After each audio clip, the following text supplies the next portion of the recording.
Good afternoon, everybody. We're going to go ahead and get started. Thank you all for coming today. We're going to go ahead and open us in prayer, and then we'll get the program started. So, man, if you'll remove your caps.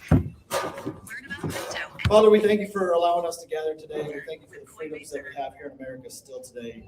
We thank you for the men that are running for office that we're here for, and to lift them up. We thank you for the security that's being provided to keep us safe. Father, we just ask that you be here in our presence today. In Jesus' name, amen. Amen. And we got Ethan. How's everybody doing today? I'm going to give you a little info on who I am, so I'm not a stranger to you guys every time we do an intermission. My name's Ethan Hobson. I do a show on Facebook every Sunday. Upload it to YouTube when they're not kicking me off. It's called Minds of Michigan. We have people like Patrick Colbeck on there. Brian Kelly's been on there. Steven's been on there with me. And we're just going to get all this together for you guys tonight so you guys can have a good time. First speaker that we have coming up for you guys is Kickoff. She has thousands of followers on Instagram, TikTok, and she does some amazing things. So we're going to bring her up for you guys.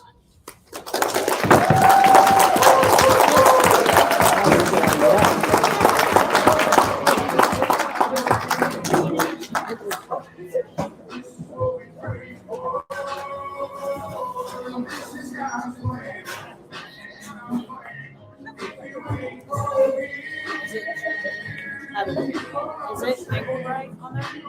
Yeah.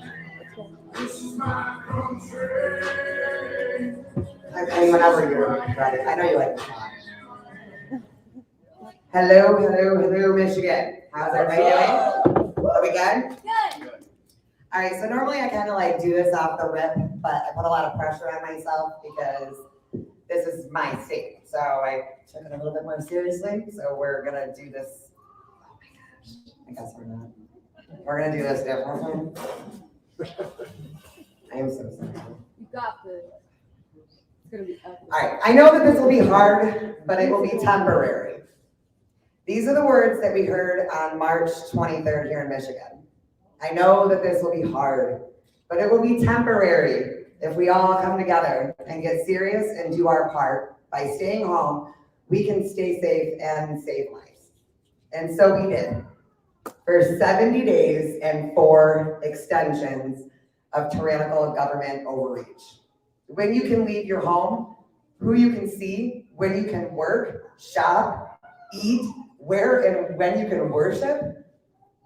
And here we are today, 578 days later. Let that really sink in for 1 minute. 578 days. And where are we now? 60% of our children are being forced to be masked to go to school. They are being force-fed CRT, gender identity lessons, and health advice from teachers in the 1st grade. On October 18th, the National Guard was deployed to a school here in Michigan. The National Guard. Do you remember when our kids used to come home from school happy? Excited about what they learned? Do you remember that? It wasn't that long ago, and for some reason I feel like a lot of people just forgot. We got comfortable.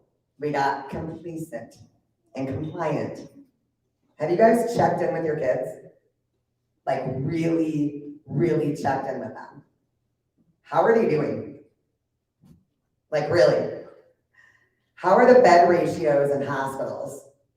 I'm sure it's just COVID related, and it's not the fact that all of our healthcare workers are being forced to take an experimental vaccine. From heroes to zeros, really fast. How are you guys doing?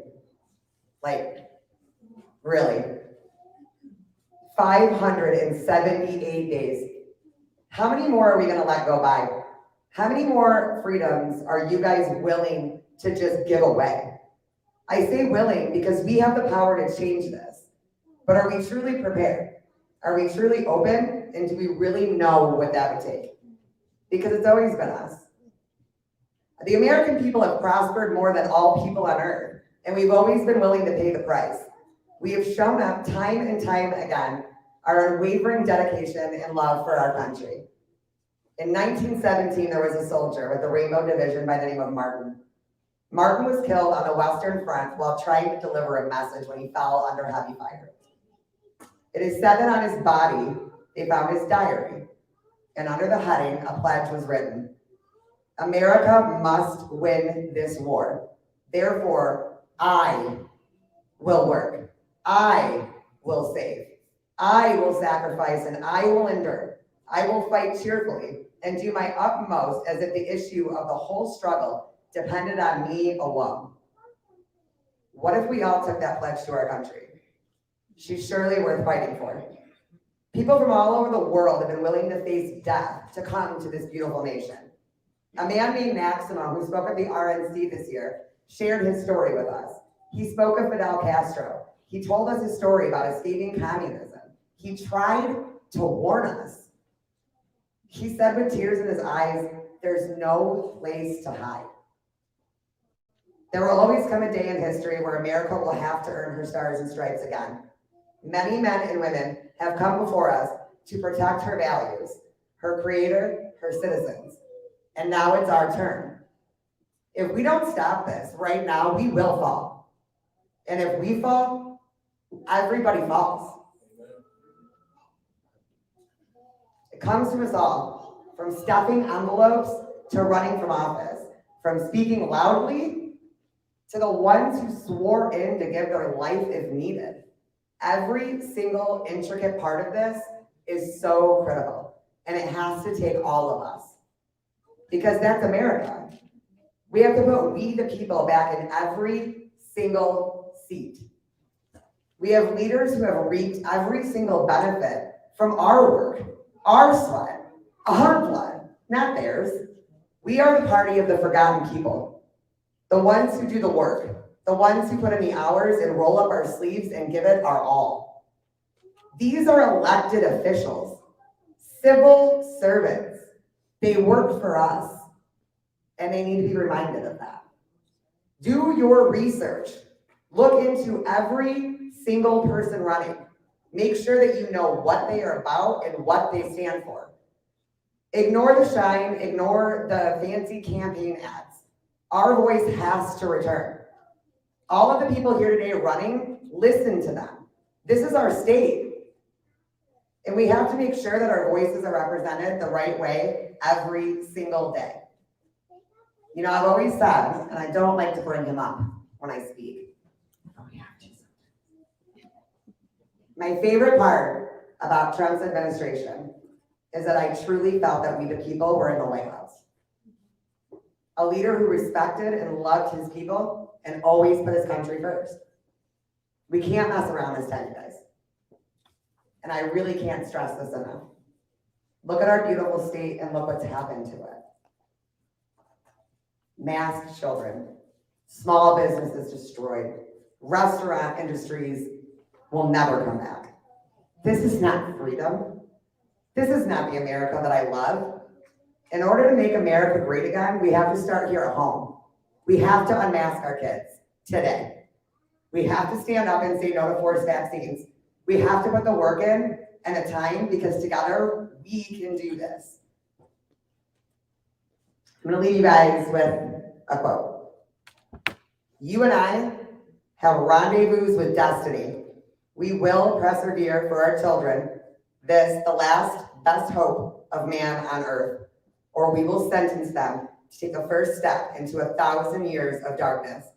If we fall, if we fail, at least let our children and our children's children say of us, we justified our brief moment here and did all that could be done.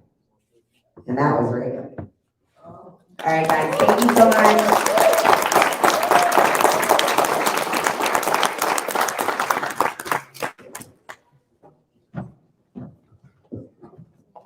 Fantastic. I love watching her stuff. And then actually found her from my friend Logic, from Logic Street. I don't know if any of you guys tuned into his show. I know a few people had said something about that they had watched his episodes. That's where I first heard about you at.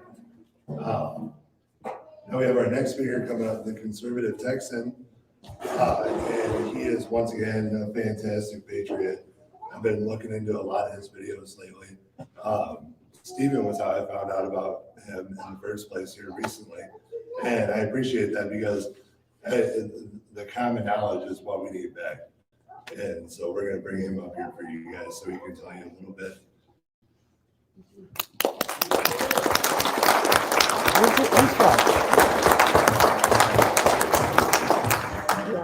Yeah. It's that deep in the heart of Texas for me. That's right. So for those of you that don't know, this is Deep in the Heart of Texas song. 2021 version and Brad version. It's the Not trap how it's supposed to remix. go, but that's how we're going to It's roll the with it remix. today, because Cat wouldn't allow the original version. I would not allow the original. I said no. So I was asked to come here by Cat, and I'll tell you guys, for those of you that are local here in Michigan, the greatest ambassador you have right now is Cat. I'm telling you, she loves your state. Texans love Texas, right? Like she just, so I saw Michigan in a different light before meeting Cat. And so from when I started really seeing Michigan was last year. And we saw the lockdowns go across the country. Hot Wheels, my governor locked us down real quick too, and kept us locked down as well. And y'all got locked down a little bit harder than we did, right? Just a little. Like you guys, California, New York. Well, then what we started seeing from Texas was something that we haven't seen really from any state, even to this day since then. And that's watching Michiganders literally go to the Capitol and fight to get back to work. Like, I mean, think about that. Like, you guys did what you did. I mean, we saw it all over the news down there in Texas. You guys were lined up in cars. You guys had the militia and citizens up on the Capitol, and y'all fought to get back to work. Just to get back to work. Think about that. Like, as an American citizen, we fought to go to work here in America. Who would have ever thought that we had to fight to get back to work? But the problem is, and this is why I tell Kat, is it was sad watching after the fact, because y'all got back to work, but then you stopped fighting for your freedoms, right? Mm-hmm. Like you allowed the government to continue to trample on your rights and be a tyrannical government, to stay locked down in certain areas, to allow any government official to call somebody essential or non-essential. I don't know about you guys, but those of you that have families at home, the money makers are usually pretty essential to everybody in that house, right? But we allowed the government as a whole to tell us who's essential to their family and who isn't essential to their family. And so for me to you guys is the fight was admirable because we didn't even do that in Texas. We allowed Hot Wheels to keep us down and keep us locked down. And we still are. Like, we don't fight right now, even in Texas, the way you guys fought. Close the border. Thank you. So we currently, speaking of the border, because our governor won't do anything about the borders, and I don't know if you guys have seen the news lately, but there's another caravan coming up. We have militia, some from Michigan and all over the world, or all over the United States, going down to the border and just taking it into our own hands. Mm-hmm. This is the power that I want to say to you guys, is we all wear like the We the People stuff. We all wear, how American patriotic we are. But then we've sat back for far too long to allow the government to trample and take away our rights. And if we haven't realized yet, once they take away rights, they don't give them back. Yep. Just like taxes. When they raise taxes, they're not going to lower the damn taxes again, are they? They never do. They keep them. The Boston Tea Party was fought over a 1% tax on tea. And shit was destroyed for it, right? Yeah. And we talk about January 6th and how that's not how we do things. I don't know about y'all, but history I learned, we absolutely do things that way, right? And so one thing, I saw a quote on TikTok the other day that says, you may not be into politics. Politics is absolutely into you, though. Mm-hmm. And we have to realize that the power that you guys showed here in Michigan by fighting for your rights to get back to work shows the power that we, the people, truly have. I don't care what Joe Biden said the other day about we the people is we the government. We the people is everybody in this room. And one thing we got to realize, if we didn't see it under Trump and we're seeing it under Biden or Obama, whatever you want to call him, we're seeing that the feds don't have the power over the states like the states have the power over the states, right? The reason why Trump couldn't do half of the stuff that the liberals wanted him to do, he ain't got the power. 10th Amendment says states have the rights to dictate how they see fit. And that's why Trump couldn't do, and Biden, even though he ran on a national mask mandate, he had to change tunes because 10th Amendment says otherwise. And so that's where we have to start. We have to start with electing these people that are here today and start from the bottom up. For far too long, as Americans, we've gone from the top down, and we think the presidency is the top thing and end all be all when it comes to elections. If you go and look at election historical patterns, midterms, which is coming up in 2022, nobody shows up for. But supposedly 160 million people voted for the presidency. It'll be about half or a quarter of that when it comes to midterms over the presidency, which doesn't even have the true power. The people that you're going to hear from today, they have the power over your states. Your local elections will absolutely affect you way more than any federal election will ever do anything to you. And yes, there are some things that the feds can obviously do, with like the Keystone Pipeline that causes gas to go up. There is limited things that they can do to affect your daily life, but your daily life is truly affected at your local level, all the way up to the governor, which we see, because we see what Whitmer did. We saw what Hot Wheels did in Texas. We see what happened in Newsom in California. All these governors did it. There were 6 states that never shut down. Media won't talk about that. Christine Noem in South Dakota said a virus does not suspend the Constitution. And she refused to keep her state shut down, period. And so we've got to continue to fight. I know that there's some people in here that have quit their jobs and been fired over the vaccine. This is the kind of stuff that we have to do. We keep saying it with Kat and me and a bunch of other TikTokers. We've got to get comfortable with being uncomfortable. We have to be uncomfortable, because what's going to happen is, if you're watching the riots and the protests overseas, it's going to be too late. Those protests and the riots that are happening in Europe and all that, that's going to all be too late by the time it gets here. If this was a Trump rally, there'd be 30,000 people here. Because it's not, this is the crowd we get. Mm-hmm. This is all over the nation. This is actually, and this is where I commend you guys, and I tell Kat this all the time too, when it comes to blue state like Michigan. I know we don't like hearing that, but that's what it is for now, at least, until the elections say otherwise. But you guys have a more showing out in a state that's oppressed right now, more than we will in Texas. Mm-hmm. So applaud you guys yourself for that, because that's awesome that you guys get this kind of showing. But these should be larger. We need to start getting more invested in our politics, especially when you have a gubernatorial candidate that's willing to come out and meet you guys. That's we the people. If a governor candidate and all the way down is willing to meet with you one-on-one, he's for the people, or she's for the people. Sorry if I got pronouns wrong. We don't do those here. I think that's a concern in this group. So here's my encouragement to you guys that I want to leave you guys with.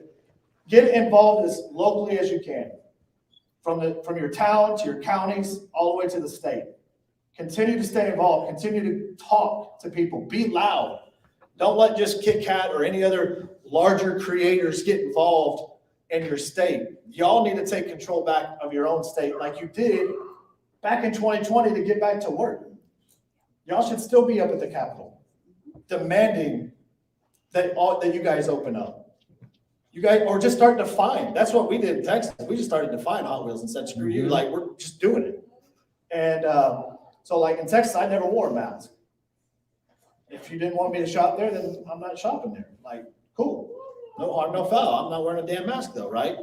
And so I didn't wear a mask from Dallas all the way to here. And I landed in Chicago. Fine in Chicago with no mask, surprisingly. I landed in Michigan and Detroit. 2 TSA agents immediately. And I told them to go fuck themselves. Yeah. That's what we have to do as a whole. If you saw what happened with the airlines, what did they do? Yeah. They vaccine mandated, they had the mass walkout, and then they had to rescind the mandate, right? That's the power that we, the people, truly have here in America, that you don't have anywhere else. Because the Constitution does start with we, the people. It doesn't start with Joe Biden. It doesn't even start with Trump.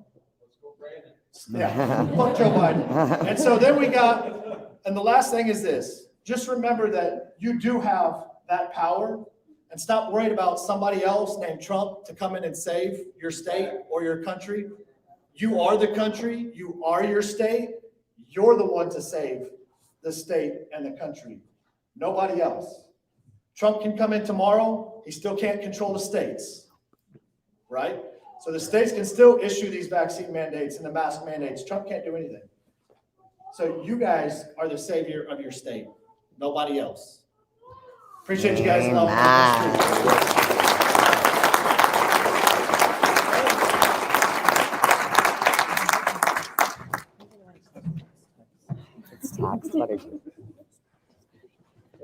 A couple comments I wanted to make on that actually is back in August, I had a rally up north up where I'm from in Hale, Michigan. And like the Texan was saying here, people get comfortable now. People get comfortable with the way the situation is. It doesn't affect them. And then by the time it does affect them, it's too late. And we have to be active and proactive before that. Because my rally, there was a third of the people. And it's because people get comfortable. And that's probably the situation down there as well. People get comfortable with how things have been for so long. And the government's been checking the government for so long.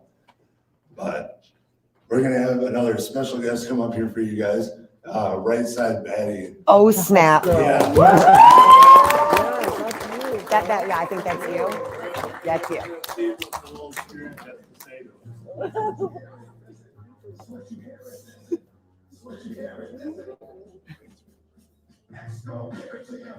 Yeah.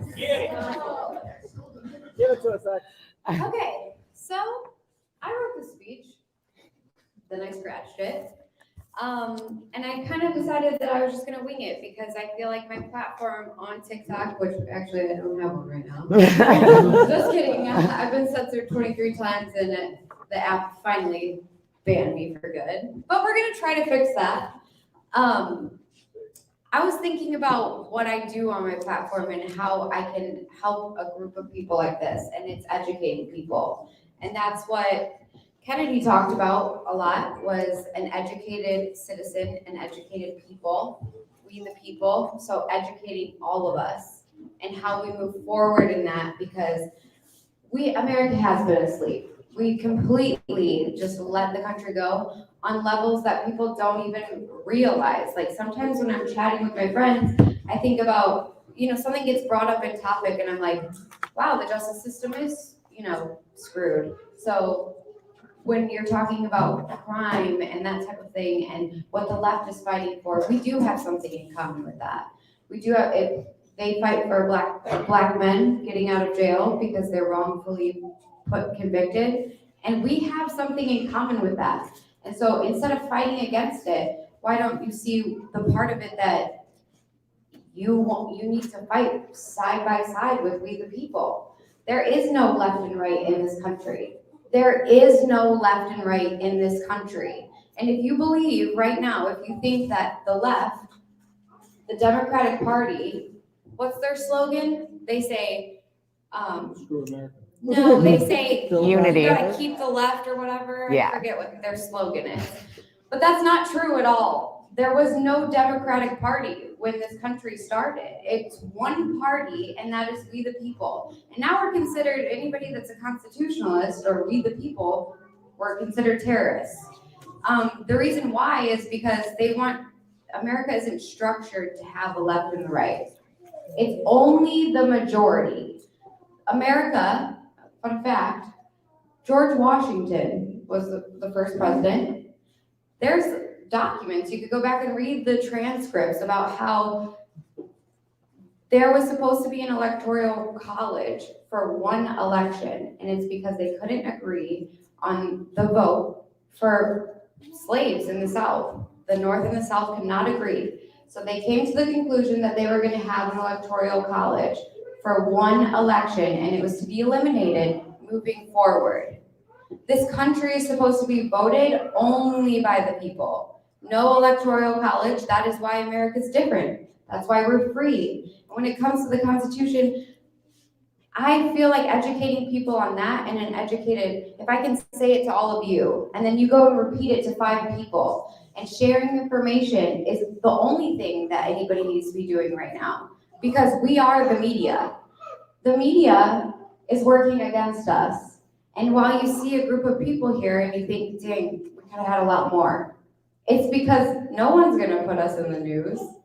So only our word of mouth, and you can't be scared. Living in fear, you're manifesting energy to literally hold us back. And the second you embrace your voice and you realize that you can tell people that there's an event, spread a flyer, and have no shame in being an American, that's when you move forward. Tex talked about Southwest, and I really get upset about these events that are happening when we see something so big happen and we're not in control of, everybody's scared to make a move. When Southwest starts going down, why didn't you guys all stop going to work? Is the airline gonna change this country? And you guys all woke up and went to work the next day. Why didn't you stay home? Why don't you take a cue like that and realize that your people are taking a stand against something, whether they've had the stupid vaccine or not. But you have to stand together and you have to stand united, and until people start doing that and they realize that that's the only way, it won't happen. And so, hand notes. Yes. So we're missing signs is what I mean. I love this. And we talk about, a lot about sacrifice and what that really means. Sacrifice is something that, you maybe not having to fight for your kids to not wear a mask or whatever. I get it. But I homeschool my kids. I have for the past 2 years since COVID happened. I homeschool my kids. The reason I do that is because every single kid pays the school. And then if you want to homeschool your kids and do e-learning or virtual learning through the school, they're still collecting off of your child. If you want the school board to pay attention to you, stop showing up. Yeah. And I'm not saying overthrow the government. I'm just saying, when it comes to making these small changes, if you want to make an impact, you have to do it locally, and you have to come together, and you have to say what you want to say to other people. You can't be quiet. You cannot live in fear. And everyone is so scared to say that they're not what the media is portraying them to be. Why is that a hard conversation? And once you break that being uncomfortable, it's so much easier, trust me. I have a loud voice and I can't shut up. But I just hope that events like this are something that you guys start doing, or collecting groups or email chains in your area, because we all have to be talking to each other, and the media is making it seem like we aren't united. But like, you see the changes, right? So like, there's impacts in your community. You're going to the fast foods place and there's a sign out there that they're gonna give somebody a $500 bonus or a new iPhone to just work. And they used to stay open 24 hours and now they're closed at night. Like, you can't even get a burger anymore, and this is America. In September, we lost, they just nonchalantly put in the news that 4.5 million people are now unemployed. They quit their job. And then I have people that I know that their phone is ringing for government positions that they've sat on a list and applied for 5 years, and now conveniently they're available. But to do that, they have to make a sacrifice, which would be putting something in their body that they don't agree with, and replacing a position that someone made a sacrifice to leave. That's not okay. You have to work together. And when you decide that you want to take a 6-figure job, and take a position that someone else left to replace a government seat when they're not listening to you. I came to Michigan a few months ago, and it was for the audit event. I was very sad because 120,000 people signed documents for your legislators to listen to you. And it was put on the desk, and I saw people in the crowd. It was a huge crowd with Seth Kitchell and Flynn's brother. And they stood on stage taking questions, and some Michigan person, stood up and said, "What do we do now?" That they said no.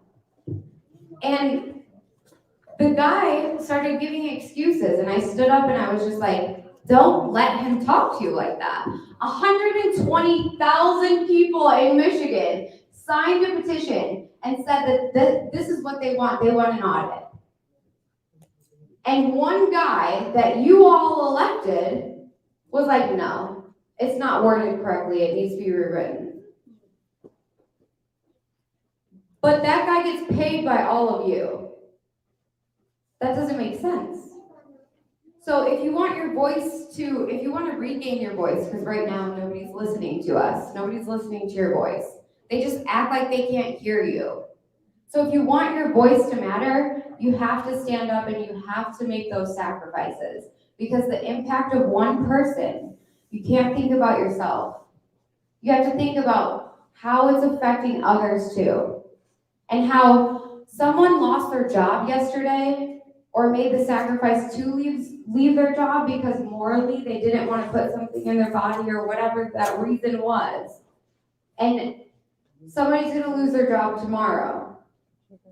And if we stay divided, more people every day will lose their job or not be able to, or a single mom's going to have to send her kids to school because she can't homeschool and pay for daycare because 5 parents that were in a position that could sent their kids to school on the bus. We have to stand together, and it doesn't matter what you believe in. Everybody's beliefs are so different. Religions are so different. But that's the beautiful thing about the Constitution. There's no guidelines on it. When America was established, nobody knew what was out there altogether, what every religion was, and we embraced that. Because we're the place that everybody comes to, and diversity and being different. And that's the best part about our culture. When we look around at a store, say you're in Michigan and you look around at a store and you see a bunch of people wearing masks and then you see some people that aren't wearing masks, you're judging them. You're thinking about why is that person wearing a mask? It doesn't matter if it makes them feel comfortable or not. But you still have something in common. You're an American citizen. And your country's going to shit. What are we going to do about it? Keep going to Walmart and doing all of these things that we're funding these private entities and all of that, and we're adapting. And when you adapt, you're stuck in that forever. And if the freest country in the world loses their freedom, the world leader, that would be a real shame because we have more freedom than any country or any other constitution or declaration has ever provided, and we just said, screw it. And there's a lot of other countries that they would beg for that opportunity.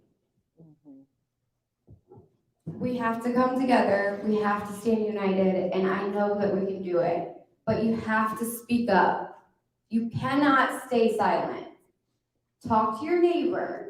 Do these things. Show up. And like Tex said, not for a Trump rally. He's not your president. We don't have one. We don't have one. But we, the people, have always run this country.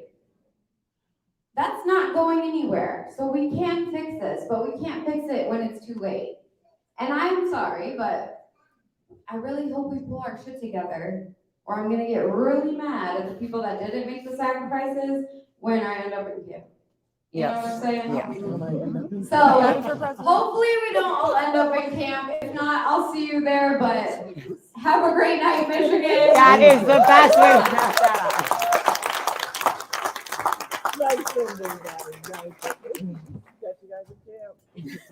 So fantastic. Everybody comes from around the country to help us out. They say that we inspire them.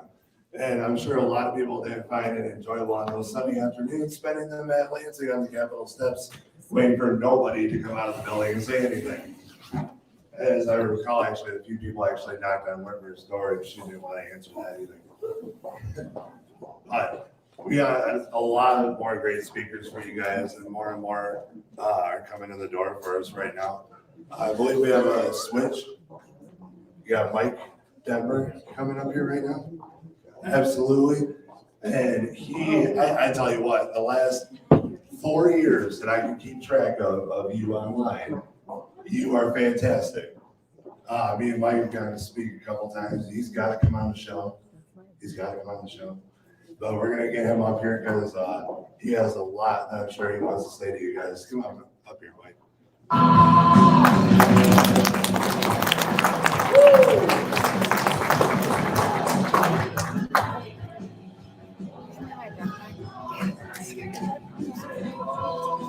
How's everybody doing? Have you heard from Steven yet? No. Not yet. You're saving the best for last. Yeah. Nice. I just came from the Melissa Carone kickoff, and I got to tell you what. Let me back up. Let me tell you a little bit about how many of you are from Lapeer. Where's everybody else from? Chicago. Wow, we're pulling men from all over the state. That's awesome. That's awesome. So what I was going to do, I'm running for the state senate. I had been running for U.S. Congress, but a couple things came up. One thing is, a few months ago, we had this little thing called the McBroom report. How many of you have read that? Where it says, this was a Senate committee report that said, the 2020 election was just fine, nothing to see here, case closed. Well, one of the 3 Republicans who signed on to the McBroom report is Lana Tice. She's my state senator, so I ditched my congressional run to take her out. She's gone. We're going to be Second big issue, which she's at the center of, is the disastrous auto insurance. How many of you have saved a whole bunch of money since the auto insurance law was passed 2 years ago? No one. No one has saved money on the auto insurance. Premiums have actually gone up. So we went from the highest insurance premiums in the country to the second highest, and then probably be right back up to the highest in the country. Meanwhile, people that were injured in auto-related accidents before the law passed, who were supposed to be grandfathered in, are losing their care. And care providers are closing the doors because by law, they had to take a 45% rate cut. And they're closing their doors. And all these patients who were supposed to be grandfathered in are losing their care. It's bad. It's bad. And Senator Tice won't have a discussion about either one of those issues. So before I get into my spiel, I got to tell you what, the Patriots in Livingston County, which is where I'm at, they're awesome. So Stephen's telling me that you guys are awesome too, but since you all came in from all over the place, let's test things out here. What if I were to say, long live Joe Biden, what would you say to that? No. Let's go, Brandon. Let's go, Brandon. What if I were to say, Kamala Harris is our future? No. How about if I were to say to you, Governor Whitmer, she's done an awesome job, hasn't she? No. What if I were to say the Republicans in our state legislature, by golly, they're a firewall, aren't they? No. Let's test. Let me just switch things up. I don't know. I think by now the Patriots in Livingston County would have been jabbing me with blunt objects. So I don't know. So let's test this next one out. Let's switch it up. What if I were to say Stephen Thomas is going to actually upset the apple cart in Lansing, and he's one of our best hopes in Lansing? What do you guys think about that? This is what we need. We've got to have everyday working blokes like me, like Stephen, to go to Lansing or to go to Washington, D.C. We have to. We have to. This whole concept of drain the swamp, that's what it takes. The establishment doesn't want that to happen. doesn't want that to happen. I suspect that the things that are going on that we're hearing about the 2020 election, I don't just suspect, I believe that it happened in 2016 as well. And enough people showed up to offset what the fix had determined to be enough. So everybody that's saying right now, well, my vote and my voice don't matter, I'm never voting again. We can't do that. We cannot do that. Right. We have to show up in greater numbers in 2022. Yep. We have to. Otherwise, we just hand everything over to the criminals on a silver platter. We hand our country and our state over. It's gone if we don't stand up. We have to. But we've also got to have more people like us getting involved in doing this. Let me tell you what happens.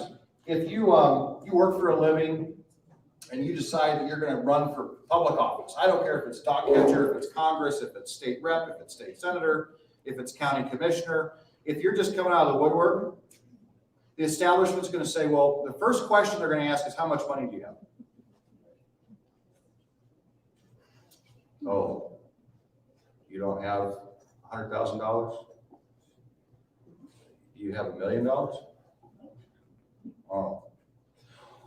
Well, Stephen, it was very nice of you to want to get involved, but might we suggest that you start coming to our meetings and pay your local dues, and maybe sometime in the future, Stephen, we'll find a place for you. Boo. That's what they tell you. Oh, you don't have any money. Sorry, you can't win. BS. This young lady just pointed out, they don't run our country. They don't run our state. These politicians want you to believe they do. We do. We, the people. You see this flag right back here? Don't tread on me.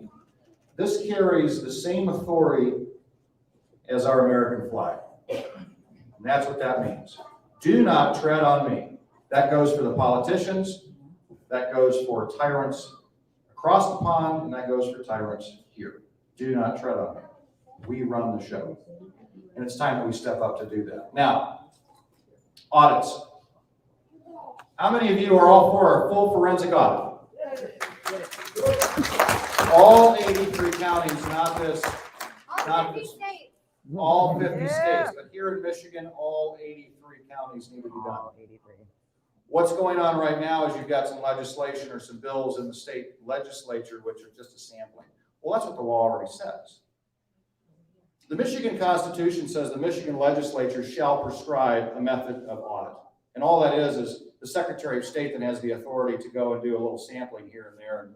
And does the machine turn on? Does it turn off? Yep. Okay. How many sheets? If you put one sheet in, will it read one sheet? If you put two in, will it read two? Yep. Okay. Audit done. Nope. Be careful though, because when we're saying, we the people are saying, we want a full forensic audit. Look at what happened in Arizona. In Arizona, you have a thing called scope of audit. And in that scope of audit, the full forensic, it outlines what the auditors are looking for. Does the machine turn on? Yep. Does the machine turn off? Yep. Does the sheet feed through? Yep. Is the software correct? Yep. Okay. It's all good. But if those auditors found, wait a minute, we've got 50,000 mail-in ballots here without creases on them. Well, that falls outside the scope of the audit. That doesn't count. It doesn't go in the report. So we, the people, have to demand a full open audit with no parameters, nothing. Let the auditors go in, and I would suggest and demand an independent company do this, all 83 counties. But here's the thing, folks. If we started today, which unfortunately we're not, we should be, it's going to take 2 to 3 years to actually do a full audit. That's the reality. So what I'm saying is not only do we have to go back for 2020, no matter what the results of the 2022 election are, we got to audit that too. Yep. And then we need to find the people who did this and prosecute them, period. They need to go to jail. And it's treason. It's treason.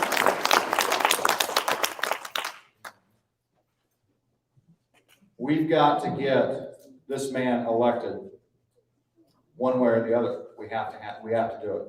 Everybody in this room, if you live in his district, you've got to get your neighbors out. You've got to get them involved. And by the way, he doesn't have to have $100,000 to win this race. He just has to have people show up. Need that. That's right. He does need some money. He's got to print signs. He's got to print literature. He's got to do this. So pitch in, help him. Get your neighbors, get your family to pitch in. Even if they don't, if they live in the Upper Peninsula of Michigan, pitch in for this man, because he's going to be their voice up there too. That's what's got to happen. All of you, this is our show. This is our state. This is our country. You're right. President Trump is not at the helm. We are. We are.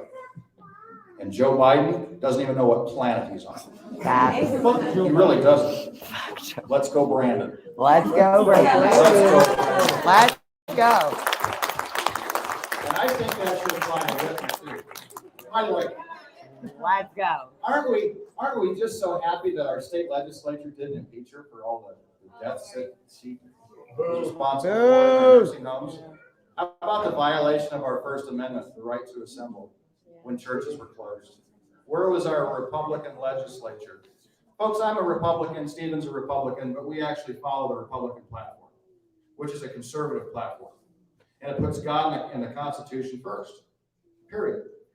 That's a litmus test for everything that we're going to face. God and voters willing, we're in Lansing. That's what we're going to have to look at. Is it constitutional?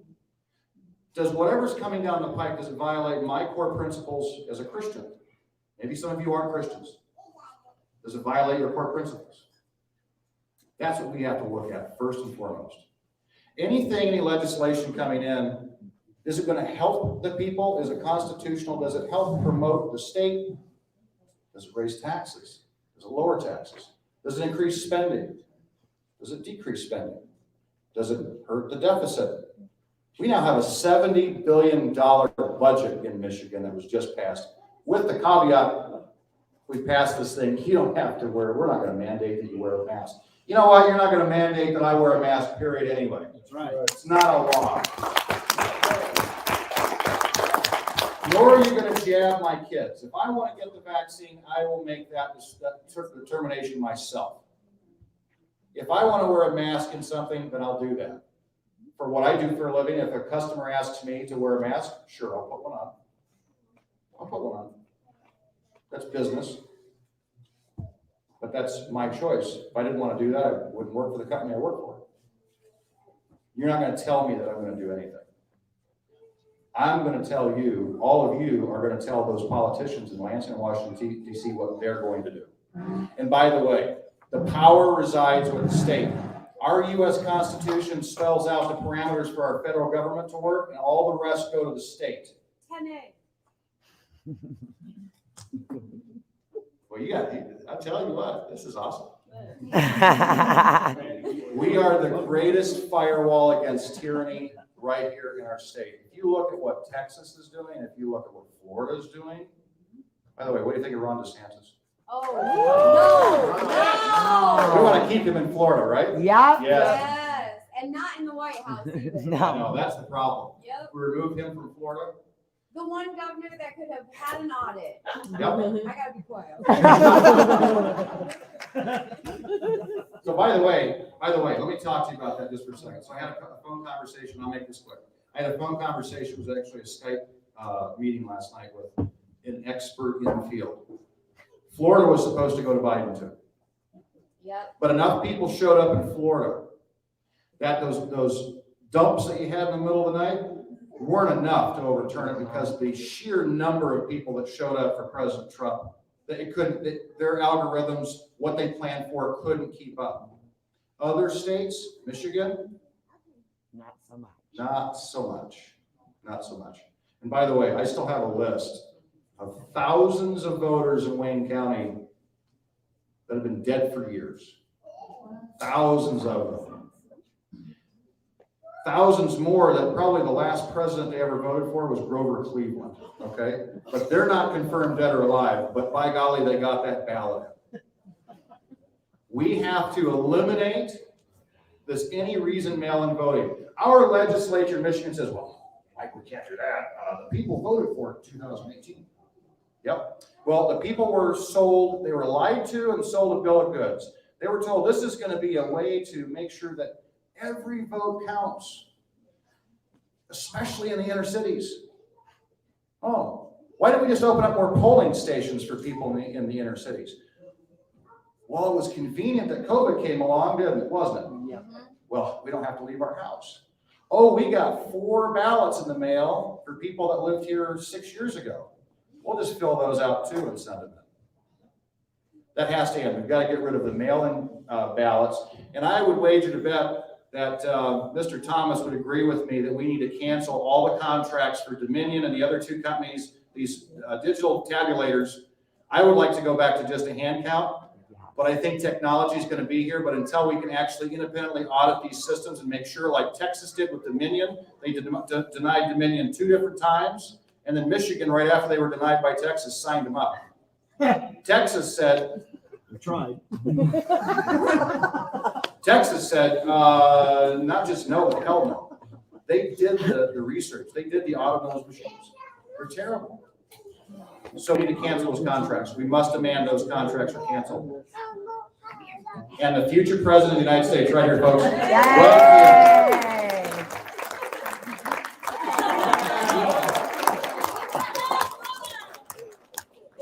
Awesome. Folks, that's what I've got this evening.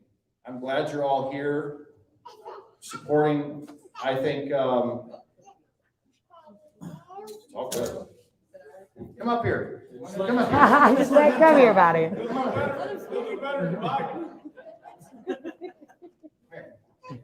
That's the real Daddy. secret.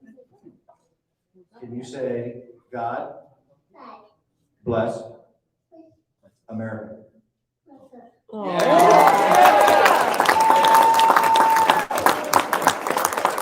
this little easy thing there, me. Thank you, everybody.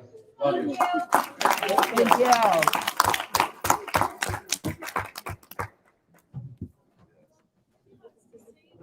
So cute, so adorable, fantastic. And that's what we She's do all like, this it's my for. turn now. That's what we do all this for. All those people that are sitting up there right now, it's all about the money. We have one more. We need another God bless America. Oh, you want to do it too?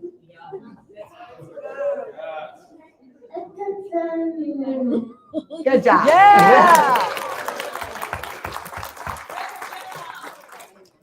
Oh, it reminds me of my 2 that are back at home. And that's the other thing, it's Texas and, Indiana. And there's a reason for all this. Everybody is waking up to this, and we just have to do it more. It's got to be more. We're behind the 8 ball. It's got to be more and more and more and more and more. It's never enough. Like Mike was just talking about with these contracts, little tidbit for you guys, these are done on a county level. These contracts are signed on a county level. You can go to your counties and petition these to stop. You can, I'll talk to you guys a little bit about that here in a little bit. But we're gonna get crafty up here for you guys. Oh, snap.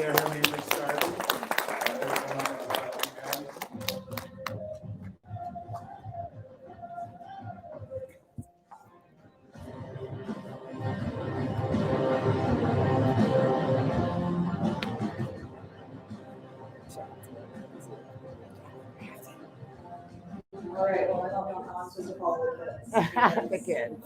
They've got way more to say than me. But I want to kind of talk about, who am I? I'm just a stay-at-home mom. I don't go for work. I don't go out there and do much on a daily basis. But my voice still matters, just like everyone else's voice here still matters. But why don't we use them? Why don't you use your voice? Why don't you say something? Why don't you, when you're sitting at the dinner table with somebody new, talk about politics? We've all been told we don't talk about politics. We don't talk about religion. We don't talk about it. What are you gonna do? It's just how it is. It's just how we do this. It's just how we do that. If you don't like it, oh well. Well, if you don't like it, you can change it. If you don't like it, you should probably talk about it, huh? If you don't like your weight, you can go out and try and change that, right? If you don't like your hair color, if you don't like your eyes, man, if you don't even like your nose, you can go out and have your nose changed. I'm just saying, you can go out and change anything, but you think you can't change how your government is. You can do that. I'm up here shaking like a leaf, Thank you. nervous. This is the first thing I've ever done. You got this. But we're changing it. We're gonna do something about this because I don't want my children to not have the opportunity to come up and change it. Yep. Right now, we're at this point where we have the opportunity to change it. But not much longer. You see what's happening.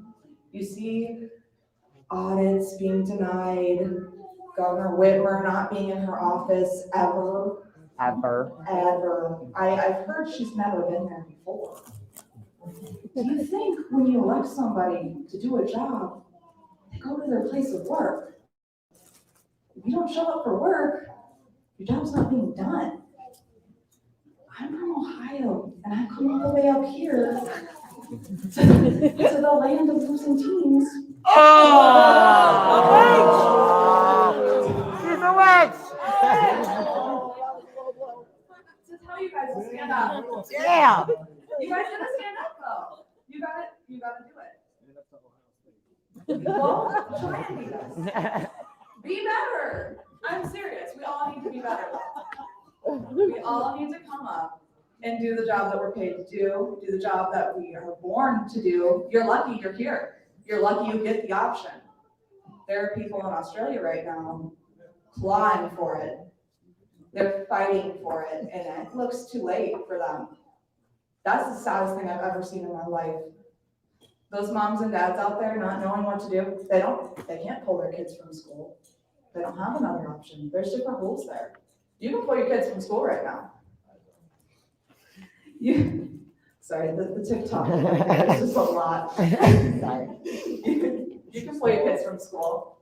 And if you don't have the means to pull your kids from school right now, I bet you there's somebody who will do it for you. I bet you there's a stay-at-home mom just like me who says, yeah, bring them over. We'll sign it up. You gotta do something. You gotta make a community. You've gotta use your voice. You have to sit down at that table and talk about politics. You have to sit down at that table and talk about what you want to change and how you're going to do it.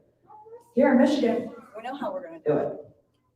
We don't care if you're under the GOP or not. We don't care about any of this money and this funding. You have to have this much money or you're not going to make it. You have to have this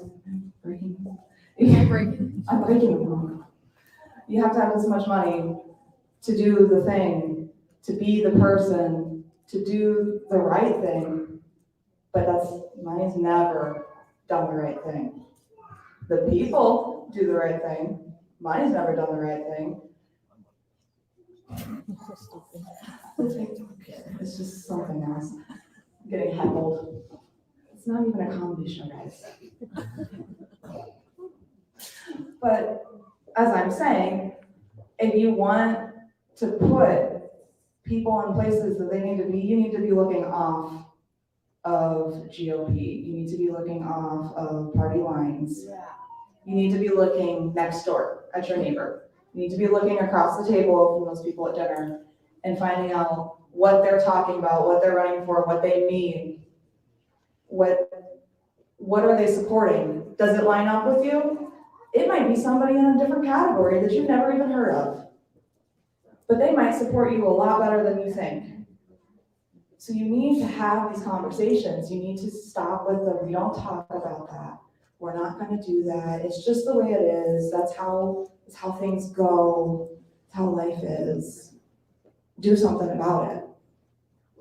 You don't have to be somebody big and crazy. You don't have to have all these numbers. You don't have to have all this money. You just have to have a heart for change. You just have to have some kind of direction. Pick one thing you want to stand on. My thing is, I just want you all to feel empowered. My thing is, I'm going to come and shout from every stage, from every TikTok, from every Instagram, from every live, from every podcast, and tell you to do it. You can do it. You have to do it. Absolutely. You don't have an option now. You've been put in a place where we don't talk about it. We're not going to say this. We're not going to do this. You have to now. There's no more. There's no more to be done. There's no more to be waiting for, we're gonna wait until they audit this. They're not going to. We're gonna wait for Trump to come back. He's not coming. He's not coming back. Well, we're gonna wait because we're gonna vote Whitmer out and then it'll be better. Hold him accountable. You're not voting Whitmer out unless you try. And you gotta try. She's not even in her office. And she's got numbers? What? You would think that when Ryan Kelly goes up there to serve her with papers, she'd be there to answer. She's not. So that's where we gotta start, is on these local levels. Every local chair. I want you to look at every local chair. If you're not from here, look at your local chair. Can it be replaced? Should it be replaced? And start right there. And build up. Talk. I need you to talk because I'm gonna leave you with this. If we don't fight now for our country, our children will inherit a country that we cannot fight for. Absolutely. Right.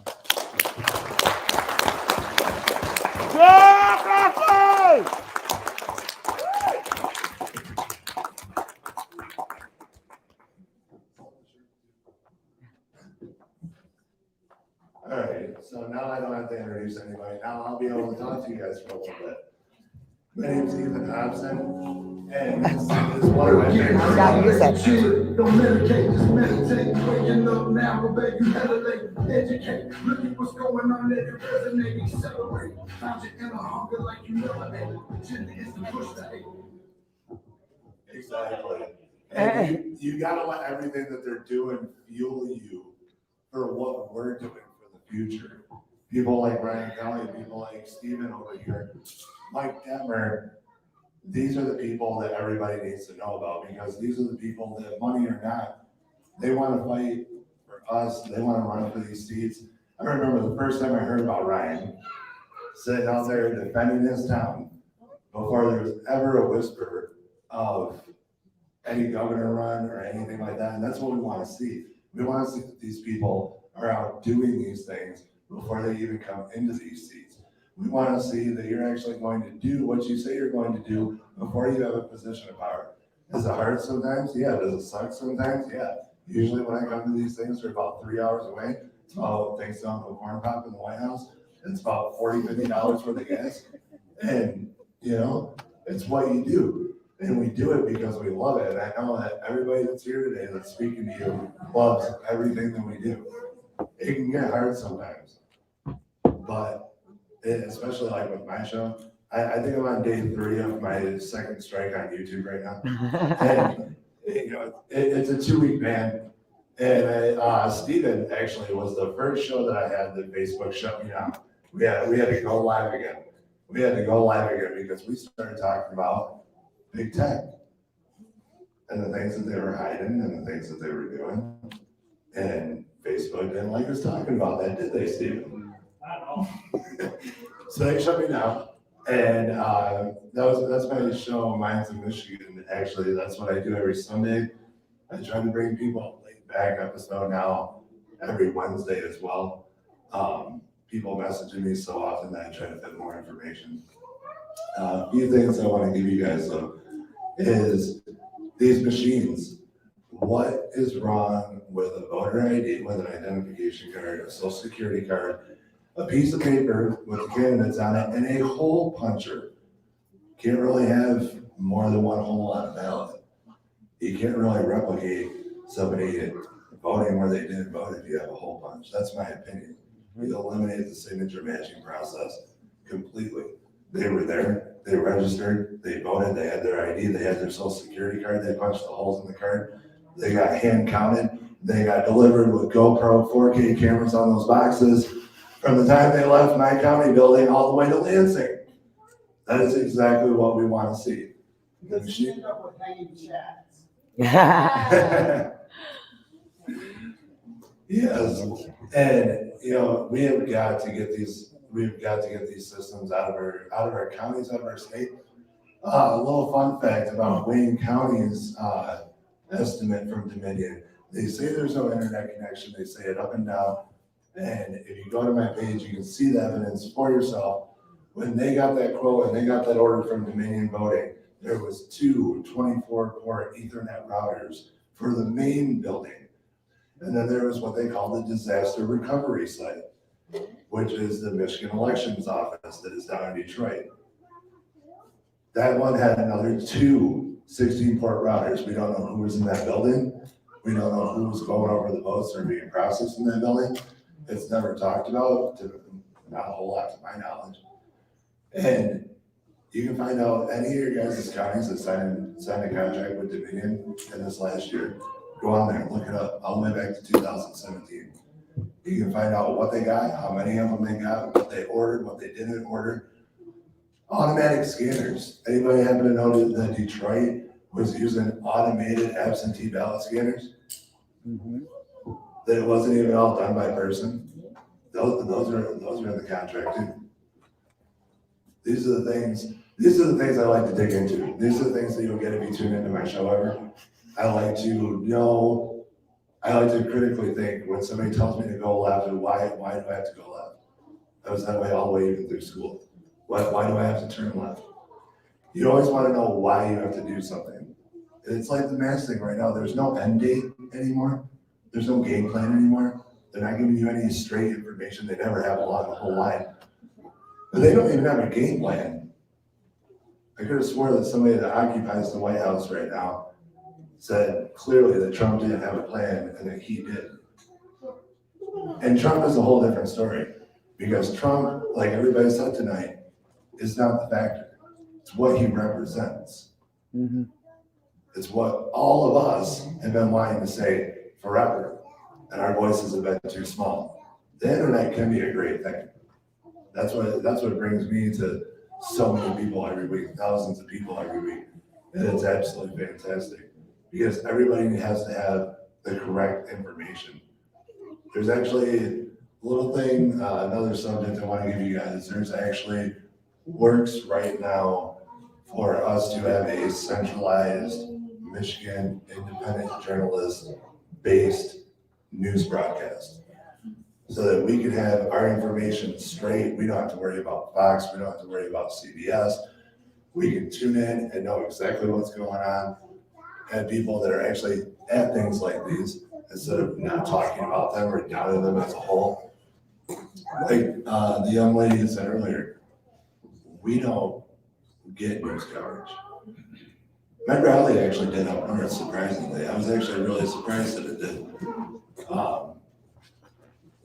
I'm not a Republican, not a Democrat. I'm actually a member of the U.S. Taxpayers Party of Michigan. And I believe that it's a home that a lot of people could find if they looked at it, with the Republican Party and the Republican platform in the disarray that it is. In my opinion, there's no taking it back. That's just my opinion. Because it's just like any other grown-up brat. These elites are gonna take their toys and they're gonna go home. And you ain't gonna have anything that they currently have to stand on. It's gonna be rebuilt and regrow all over again. Yeah, we'll have the numbers. We'll absolutely have the numbers. But just in my opinion, there's never gonna be any taking it back, not with the current situation that it is. Because everybody always asks me why I'm not a Republican. I seem like a Republican, I talk like a Republican, walk like a Republican. But the Constitution Party is right on the same level. And they put God and the Constitution and the Bible first. When you look at the Constitution Party platform, those are the first things listed on their platform. Is, will you stand for these 3 things? That should be the first 3 questions on every party's platform. Absolutely. And that's one of the main reasons that I went to the Constitution Party. Here in Michigan, courtesy of money and paperwork and whatever else, we're the U.S. Taxpayers Party of Michigan, ustpm.org. If you guys ever want to go and check that out. But the last thing I want to talk about with you guys is these little ones that we have running around right now. And we chase audits and we look at ballots and we look at votes and we talk about our future generations. But it was really surprising to me to see when I looked it up, because, Ballotpedia is a great tool. That we had nobody running for our state board of education. We talk about our future all the time, everybody does. Not saying that anybody doesn't care about our future, we all do. But we're so occupied with this election right now, we're so occupied with getting these audits done and making sure that our votes count, which is fantastic things. I totally agree. But in order for our kids to not have to be pulled out of these schools anymore, for them to live up to our standards, you go up north to my school board's fantastic. I know and am friends with everybody on my school board, but it's another prime example of it not touching us up there. The normalcy factor, it's what I call it. I call it the normalcy factor. People get into a groove, people get into a routine, and outside of that bubble, they don't really care what's going on around them. Their family's good, their family's good, their house is good, their car's got gas in it, their dog's good, they're eating food. That's all they care about. That's why it's up to people like us, like me, like Ryan, like Steven, like Mike. That's why it's up to people like us to come out here and stand up for all you guys. But we need all the backing in the world. You can go out in front of your county building, there's nothing they can do to you. You go out in front of your county building and protest that you want these machines gone out of your county. It goes county by county level. Your clerks and your treasurers of your counties approve these contracts before they go back to the state. And you can stop these things by getting them out of there. We have small community after small community after small community after small community that are all looking after each other. In the end, we all win. That's how we get there. People that talk about socialism and, oh, socialism is great and everybody takes care of everybody. Well, so does capitalism. Everybody has good jobs. There's extra left over after you and your family are fed. Then you're able to walk down the road and say, hey, do you want to come down for dinner? Because I actually make enough money in my job to be able to have you come down for dinner with me. I actually have enough food, unlike the empty shelves right now. There's a lot to do, you guys. There's so much to do, and anybody can do it on any level of this. It doesn't matter if you're going to a school board meeting. It doesn't matter if you're out in front of your county building. It doesn't matter if you're running for an office. If you're doing something, it will always matter. People always say, what can I do? What can I do? What can I do? If there's something you don't like in your county, you can write a letter to your county commissioner. They work for you. You can demand a public meeting with them to where you want to have as many people present as you deem necessary for the problem that you're talking about. These are all things that we can all do on a local level.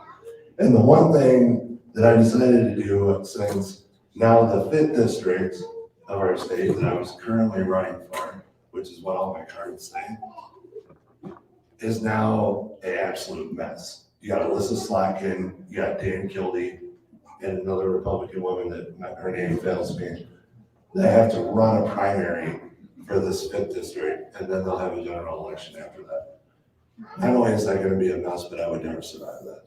As a third party, even under our constitution in Michigan, which is sad as well, I would never survive that. But our children are important. And with nobody running for State Board of Education, I have decided that I am going to run for our State Board of Education in Michigan so that we can have some actual representation there, since the board currently sits at 6-2.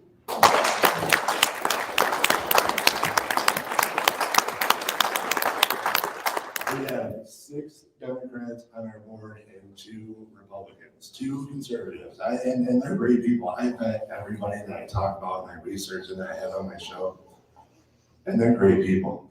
They vote the right way. They vote against all these things that come through their office, that go through their hands, but they're just outnumbered. So especially if anybody, because we're live on Facebook right now, if anybody wants to say hi to all of Facebook right now. Hi, Facebook. I'm not allowed over there. If anybody's out there and they care enough about our kids and are able to do something like this, I highly encourage you that there's nobody standing right now for our State Board of Education? Nobody. We want the insanity to stop that's been going on since the 70s with these liberal publishing companies. You ever look at your kids' worksheets and actually look up, it might just be me, and you look up the publishing companies at the bottom of these, and you'll see that a lot of these people that own these publishing companies are owned by liberals. Even into our schools, the infiltration has gotten that deep. My nephew, this one sitting right here, when he was a little bit younger, brought a worksheet home saying, why were the loyalists better than the patriots? Mm. No follow-up question, no context, no nothing. Why were the loyalists better than the patriots? You would think that there'd be a follow-up question, vice versa, why were the patriots better than the loyalists? That stuff didn't happen. And these are the kinds of problems that we still run into. That even if we defeat what we're trying to defeat right now, we have to worry about these future generations.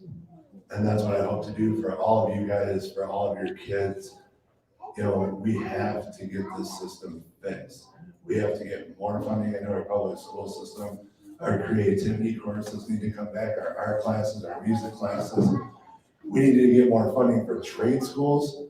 We pump so much college funds out the door every year, and trade schools hardly get a dime. They get about 15% of what college funds get. Trade schools get funded to about a 15% ratio to what colleges get funded in our state. And that's another thing that has to stop, because those are the jobs that you can't export. Those are plumbers, carpenters, electricians, things that have to stay here in America and be in America like it's supposed to be. Those are also the people that are gonna help Joe Biden's whole, however many, anybody got the $1 trillion mark? 36 trillion or some dollar infrastructure bill? Why isn't there more funding for our trade schools coming in addition to that? Because you need somebody to rebuild your infrastructure. Why are you giving all these kids student debt and relief initiatives to go to college instead of having them go to trade school where they won't get themselves into debt? It's because it's a perpetual system. It's like we heard earlier, the taxes are never gonna go lower. Once they put this inflation, our prices on anything will never go back to what they were. It may be something stupid, but I like brisk tea. Anybody else like brisk tea? They've always been $1. I paid $1.29 today. Hey, I would I you get it. know, and that's just the start of this. Mhm. That's just the start. You share the wealth and you tax and tax and tax and tax and tax, which is exactly what we're seeing right now. It's exactly what's gonna happen with this new bill. You tax and tax and tax, but once you put everybody in the middle and then lower class and then poverty rate, who is there left to tax? And that's what everybody has to ask themselves that wants to stand on the other side of the aisle and say, tax the rich. 85% of our taxes, whether people believe it or not, are paid by the rich. 85% of our taxes. Or stolen. Very true. Very true. Very true. I believe that there should be initiatives in companies to where if you want to invest in stock, you're more than able to. That's your own choice. You're working towards having more investment in the future of the company. It makes you work harder. But I don't think that that person that owns that company should have to give you that money when you have done nothing to receive that money. You want to take the risk? That's perfect. Companies like Amazon and Facebook and all them, they should definitely have to offer stock options. That should be a mandatory thing. You want to put people above the poverty line, that's how you do it. But that comes from the 5th district election. We ain't doing that no more. But I'm gonna leave you guys. If you guys want a card, I do have some. They're my 5th district cards. I'll be getting new ones made. I was a little bit ahead of the game with Dan Kildee because if anybody ends up with him as a representative, is help whoever is going against him, whoever it is. I don't care. Because that dynasty needs to end. That's 47 years. 47 years between Dale Kildee, which rest his soul because he recently passed this last week. But between Dale Kildee and Dan Kildee, that's 47 years of the same family rolling over us. And that's Flint, Saginaw, Bay City. Things don't look so good down there. But I do truly love you all because you all I consider my family. We love you too. Yeah. It's like you'll see on the back of my cards, we're all family, we're all in this together. And I really appreciate you guys' time today.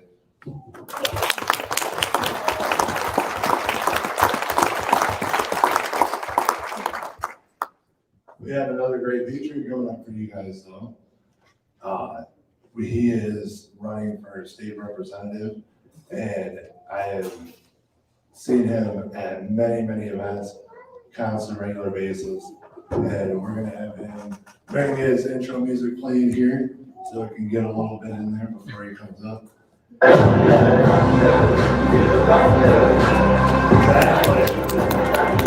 get Bill to come up here for you guys. He's so active. I see him all the time.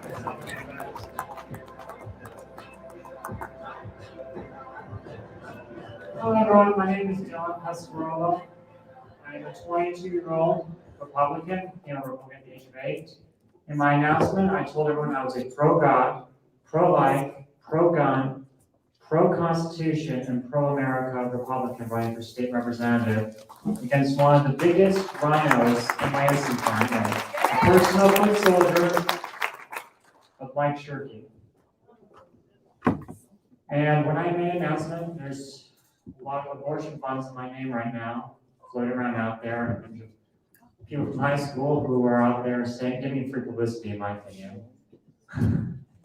But we're not going to talk about that. So I decided to run probably about a year ago with the second lockdown, and my representative told me personally that he wasn't going to do anything about it. He disagreed with Greg Schorner's orders, which is a start, but it's better if we just comply. No recall, because it's not probable, and no impeachment, because it's not possible. Maybe, but still, it would hurt her chances in 2022 with the impeachment. And the recall, it is possible. Maybe not probable, it's still possible, and still would put a major dent if she even survived the recall, which I don't think she would in this state after what we've dealt with. Which I see, with him saying that, I see him giving Gretchen Whitmer 4 more years, and we've already seen what she's done with almost 3. Imagine having her for 8 years, what she'll do to this state. So that's one of the major things I will do if elected, is I will, even if she doesn't survive her re-election, which I don't think she will, I'm still going to introduce articles of impeachment to make sure she can never run again and give the Democrats just a little taste of their own medicine, because that's what they did to our president. They impeached him. So it's time they earn a little bit, have to taste their own medicine. And I know a lot of Republicans tell me, well, we can be the better person. At this point, I don't think the Democratic Party has a moral compass, so this idea of playing fair isn't working anymore. It's time to start telling them, if this is how you're gonna play, we're playing the same exact way now. So, one of the major things, whether she's reelected, which I don't think she will, or if she loses because Ryan Kelly kicks her ass,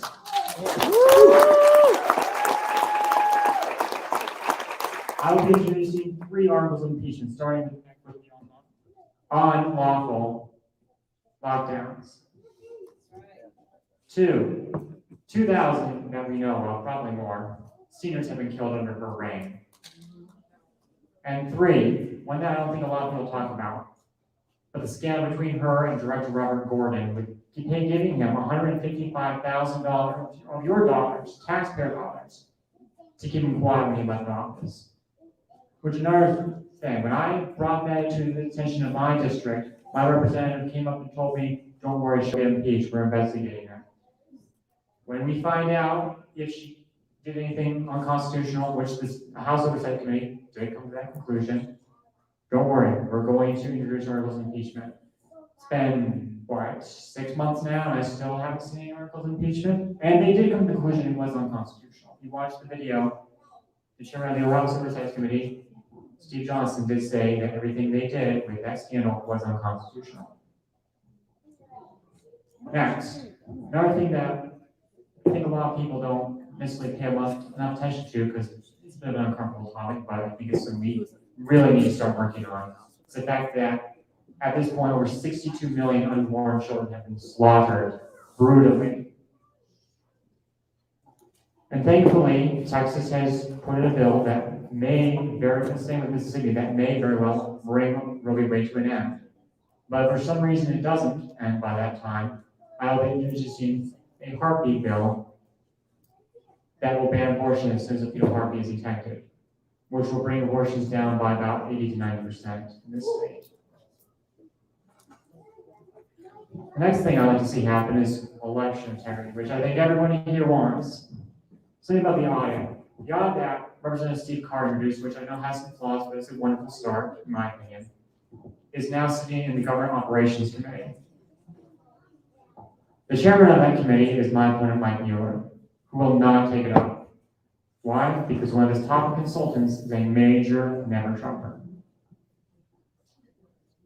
If I am elected, one of the first bills I will be introducing is eliminating universal mail-in voting, along with signature verification laws and laws that will clean up the voter rolls and voter ID laws. We need to make sure that voter ID laws, that the cards that they are given are free. One thing the Democrats have against that is they say it costs too much money. It's true, not too much money, but it does cost money.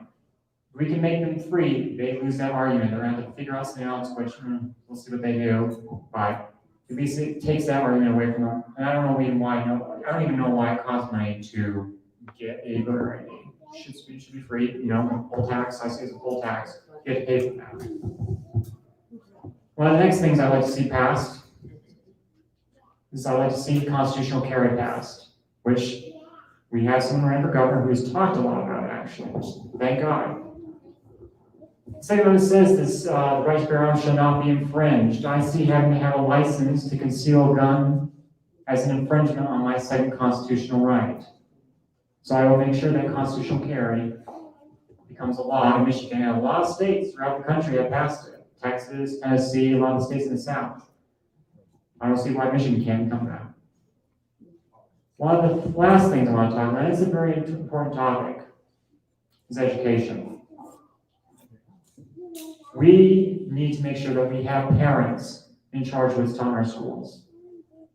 I know this person is not in our state, but he's got a lot of power on the other side. His name is Terry Mcauliffe, and he's running in Virginia. I'm not sure you guys watched the debate a couple weeks ago, but he said he will not let parents take books about sex, racism out of our schools. Nor does he think parents should have any say in what's taught in our schools. The government has the right to do it, not parents, not teachers. It's important that we make sure we expand school choice so that if the public school that your kid's going to, or any school, it's not teaching what you want, you can pull them out, homeschool them, or send them to a different school. Also, want to tell people, it's important to run the school board. It's a great way to get involved and make sure that what's important, such as STEM or real history, is being taught in our schools, not CRT, not homosexuality, not about any other nonsense that they're pushing. Also, I know this is not necessarily a big issue for the Republican Party, but I think it's an important issue that we need to address. I do believe that there are a lot of teachers out there currently who are being underpaid, who are on our side and are doing an excellent job. $30,000 for teachers who are starting out is not enough to make a living. And I think that needs to be changed. And I think it also would bring a lot of people onto our side. So those are probably the 5 main things I'm focusing on my campaign. Steve Thomas is on board with me on a large number of them. He wants an audit. He wants Brett Schwimmer to be held accountable. He wants to make sure that babies are protected, which is why I support State House, why I support Ryan Kelly for governor, why I support Mike Detmer for state senate, and many other candidates are out there. So, if you want to check out my website, at D. Pescaro at the card, if you want to come get one from me, and I promise you that we will make Michigan great again.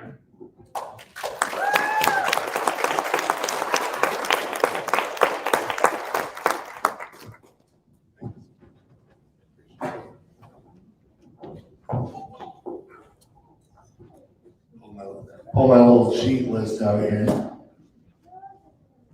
I want to have a jump at it. I want to have this exactly right. So.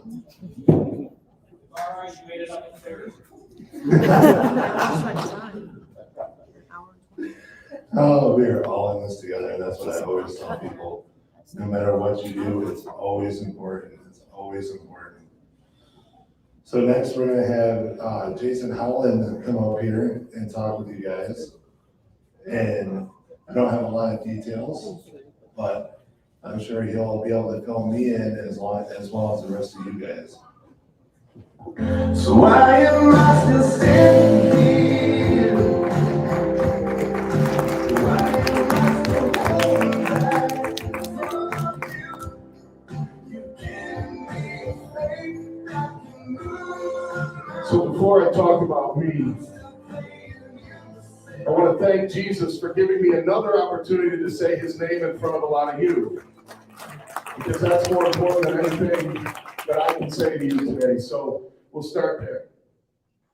My name is Jason Howland. I'm running for State House of Representatives. However, my district's like embattled over what the district lines are going to be, so I don't know. It was 31st a week ago, then it was 23rd, then it's the 6th. But I'm running, so when they figure that out, I'll let you know. How's everybody doing? So we live in a constitutional republic. And in our republic, we have a supreme law of the land against which no rule, mandate, or edict can stand. So our founders gave us that supreme law to protect certain unalienable rights that were endowed on us by our Creator, to protect those from the evils of men. Now, with that said, when times are good, it's hard to remember the importance of that, isn't it? When times are really easy and everything's going really well, it's hard for us as people, just the way we are, to forget about our boats for a minute and forget about our camping trips and our vacations and our houses and whatever else we're doing, to take a second and actually talk about what's important.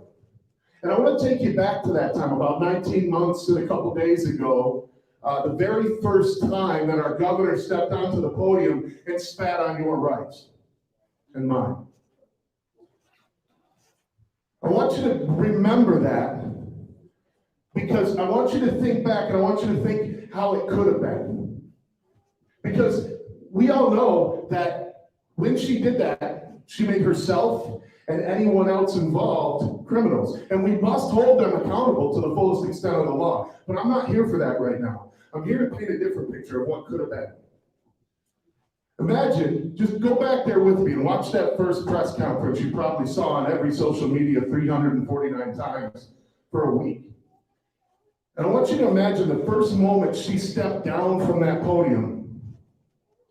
I want you to imagine a strong and confident GOP leader, followed by all of his colleagues, walking up and snatching that microphone and saying, no, these go against the very supreme law of this land. You can't make orders like that. They go against our God-given rights here in Michigan. And we won't have our rights trampled on. And so now imagine if he said, and what I'm telling the people of Michigan to do right now is refuse to comply. Refuse to comply. Imagine if that had happened. Imagine if our leadership, our conservative, so-called conservative leadership, walked up there and did that day one. With leadership like that, we probably could have avoided our children's faces being covered. We probably could have avoided millions of people being turned into medical experiments. We probably also could have had a free and fair election. But the GOP didn't do that, did they? No. Anybody remember anything like that? The GOP didn't do that at all. In fact, what they did was bow down, and what they did was kiss the ring of a tyrant. There's no doubt, there's no question that the GOP has failed us in Michigan. And it's time for a reckoning, and I think that's why each and every one of you, and myself included, are in this place today. because it's time for that reckoning. So that brings me back to the here and now. What do we do? That question gets asked a million times. What do we do? What can I do? How can I help? I'm going to give you a couple of things. I'm going to task you with a couple of things now. The first thing you can do is it's time that everybody knows. You've got to tell your friends, your neighbor, your family, your brother, your mother, your sister, everybody you're in contact with, how important this is and how they can get involved. And then next, don't just show up to the polls. That's like mediocre at best Americanism. Don't just show up to the polls. Research your candidates. Know who the right candidate is. And then, you guys, I need you to hear me. Is everybody in this room listening? I want a yes. Yes. You're listening, good. Because what you need to do next is donate to their campaigns. Yep. You've got to help. If you want change, you're going to have to sacrifice. And I can tell you, donate now, invest now, so that you don't end up losing everything in the near future, because that's what we're up against. And lastly, I want you to fight. Do not be willing to compromise on freedom. Don't be willing to ever compromise on your freedoms. Stand up and never, never, ever let them take your freedoms again. Make a pact with yourself and with your family, and talk to your kids about it, talk to your wives and your husbands, and make sure that we all agree that our freedom is most important. And so then I'm going to make a promise to you, and I know a lot of you aren't in my district, but I can promise you this. If the people of Michigan get together and they do the things I just said, and they move to get me and others like me, I know a lot of the people here personally, and I know they would make the same promise. If I get to Lansing, I promise you, I will be the guy walking up to that podium every single time to stand up for your rights with the heart of a warrior.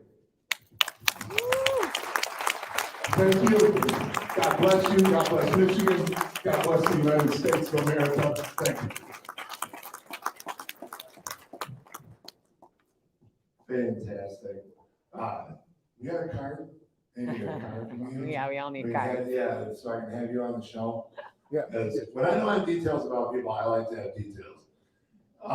And speaking of details, like I said, our next speaker, he's been vetted and processed through, and he's been on my show. If I remember right, I was one of the first people to have him on my show back when his candidacy first started. I had to leave actually before we were able to introduce Stephen. So I wanted to additionally tell you guys that I've known Stephen once again before his campaign ever even really started. And he was, laying the groundwork and doing the things he needed to do and standing for the things that he thought was right. And that's another big part of it is our candidates come these next elections, they need to stand unwaveringly like a soldier. I've always believed that if you're going to be representative, your oath to that Constitution is no different than a soldier's. You will stand and defend it until your last breath. And Ryan Kelly and Steve Thomas, the one we're all here for, that will be speaking after him, but once again, I have to leave. I want you guys to really indulge this man in everything he does, and both of these men. Ryan is out all the time, all over the state. Sometimes I've seen 3 events a day, 3-4 events a day out of Ryan. And they're both really great candidates, and we need to get behind them, we need to endorse them, we need to make sure that they get into these offices. So we're gonna have Ryan come up, and then Stephen will be coming up after that. Make sure you guys show support to these guys. Help us get around the state, help us talk to people. We don't need a lot, well, maybe a little bit more since gas is up. But we're gonna get these guys in office, and Ryan Kelly is gonna be one of those guys that's gonna come in there.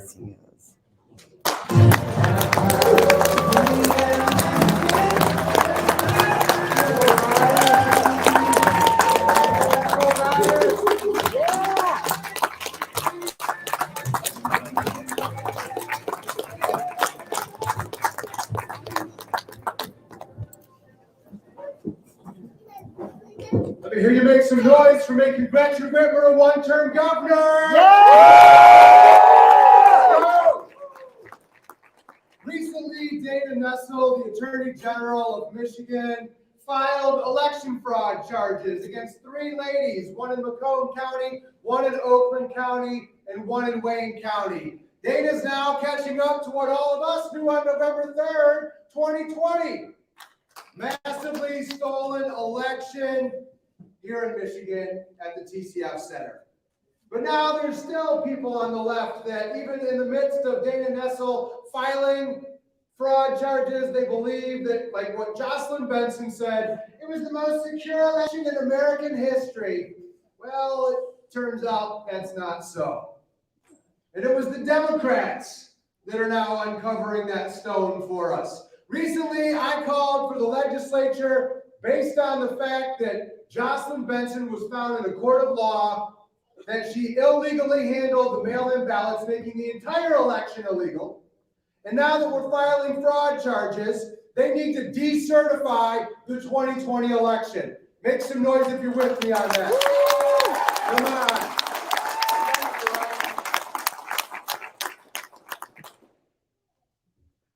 So many people now that are running for office in the gubernatorial race are calling for a full forensic audit. Well, people like to do things when it's popular. I was outside the TCF Center on November 3rd, 4th, and 5th. Jason was there with me. That was before either one of us decided we were running for office. I was hosting Stop the Steal rallies around the state of Michigan. As a matter of fact, somebody just sent me a message saying that we just sent this to General Flynn. A picture of me on stage, open carrying my 40 cal at a Stop the Steal rally, holding a microphone with Stop the Steal behind us. It's sweet. How about an endorsement, Flynn?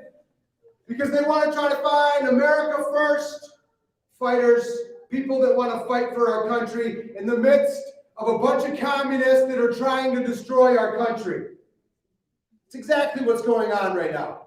These people that we've elected to office, they're not fighting for America. They hate our country. They hate what we stand for. And in 2020, we saw here in the state of Michigan an authoritarian dictator do things that we never even dreamed would happen. But yet it did. And so many of us that caught on very early, like Jason and I, we said, what are we going to do, right? Are we going to sit by and wait for somebody that's elected to office to come and save us? Or are we as the people going to stand up and do something about it? So some of you maybe remember the April 30th rally on the steps of the Capitol. Raise your hand if you know about it or if you were there.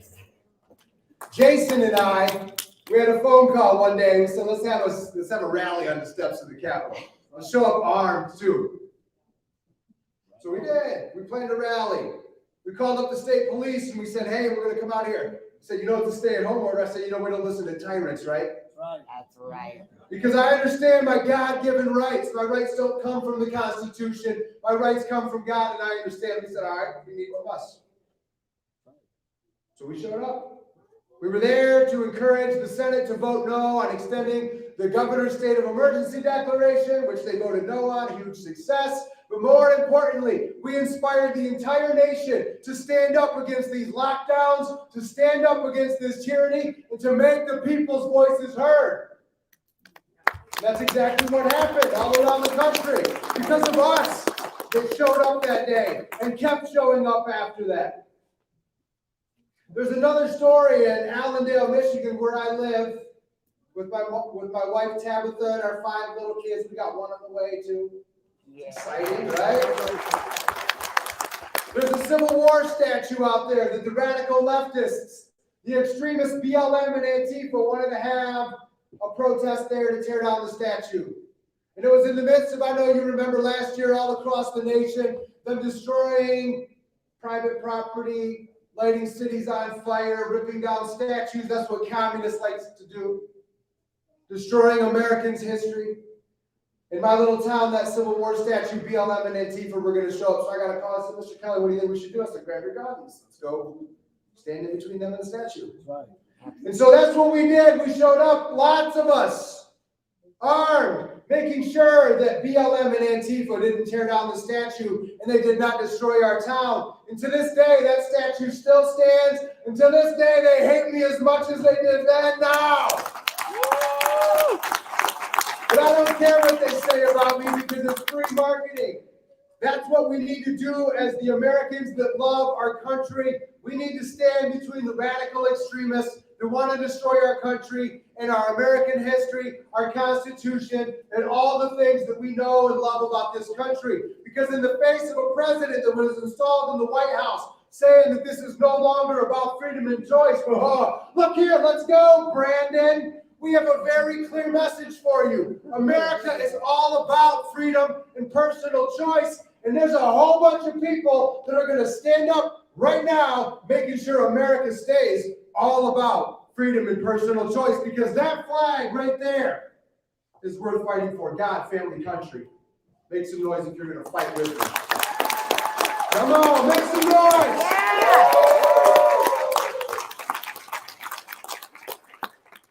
So, if you remember back then, we were all racists, we were all supremacists, we were all something that they wanted to make up in order to make us shut up. Then we didn't shut up, right? We started talking about a stolen, fraudulent election, and then many of us showed up in Washington, D.C. on January 6th, including myself, at the Save America rally, and then we were insurrectionists, right?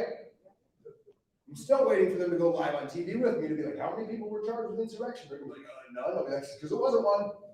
Right? But they don't want to go live on TV with Ryan Kelly about that. I'll squash their little narrative with a very big quickness, right? But now we're showing up at school boards and we're speaking out against critical race theory and indoctrination of our children. A bunch of moms saying, no, don't do this. And what does the Attorney General of the United States say? Domestic terrorists. Domestic terrorists. So white supremacists, racists, insurrectionists, domestic terrorists, they're running out of things to say, but we're still not shutting up. Nope. And we're not going away either. We need strong people right now that want to fight for our country. Somebody the other day, where's he at? Did he take off, Ethan? Took off? Okay, all right. We just mentioned that I do lots of events all over the state. Today's my third event today, right? And I'm fired up to do fourth and fifth and sixth. Like, let's just keep going, right? We need to keep spreading this message. I got another one tomorrow in Southwest Michigan. But I did 4 events this day. I was a little south of Lansing, and the guy's like, so why are you running for governor? And I said, well, I'd rather be smoking cigars on vacation, but that's what got us in this mess in the first place. Right? Very true. While we were running our businesses, while we were doing our jobs, while we were living the lives that Americans do, thinking that somebody else is looking out for our best interests, they weren't, were they? They were figuring out ways to disassemble our constitutional republic, indoctrinate our children, and implement communism in America. And so now there's a lot of us that are not happy with that, myself included. And the track record of the people that stood up in 2020, the track record of the people that right now are standing up against this medical tyranny. Because I tell you what, my friends, the number one issue we face right now as Americans and citizens of Michigan is vaccine mandates and vaccine passports. Number one issue. Mm-hmm. I got a clear definition of an answer for you. Southwest Airlines. Right? GE. All of the people in the medical industry that are walking away from their jobs because they refuse to get the jab. These 2 ladies here, give them a round of applause. Come on, make some noise for them. If we allow them to get away with forcing these mandates and we comply, they will implement vaccine passports. And just like that, before you know it, you're not going to be able to access your bank account unless you prove you got the jab. You're not going to be able to buy food unless you prove you got the jab. For us to think that that is not going to happen is naive. Because once these tyrants grab this power and continue down this path, they will continue indefinitely. And so right now, I'm here to tell you that electing me governor of Michigan is not our answer. Oh, wow, you're supposed to be a politician, right? You're supposed to say, elect me, everything goes back to normal, everything's good. No, the power is in the hands of the people. I stand with you right now for us to stand up against this medical tyranny. That's the only answer we have, is to not comply with the things that they are trying to push on us. Now, when I am elected governor of Michigan, I want to talk a little bit about my Michigan First policy agenda, starting off with education. Critical race theory needs to go away. Social emotional learning needs to go away. Panorama that encompasses all of the different critical race theory things in one curriculum needs to be abolished from the state of Michigan. We need to do away with Common Core. Implement the 1776 education project. Bring back the trade schools that was mentioned earlier. And I'll tell you what, if the Department of Education doesn't want to get on board with doing those things, I will enthusiastically draft up an executive order and sign eliminating the Department of Education in the state of Michigan.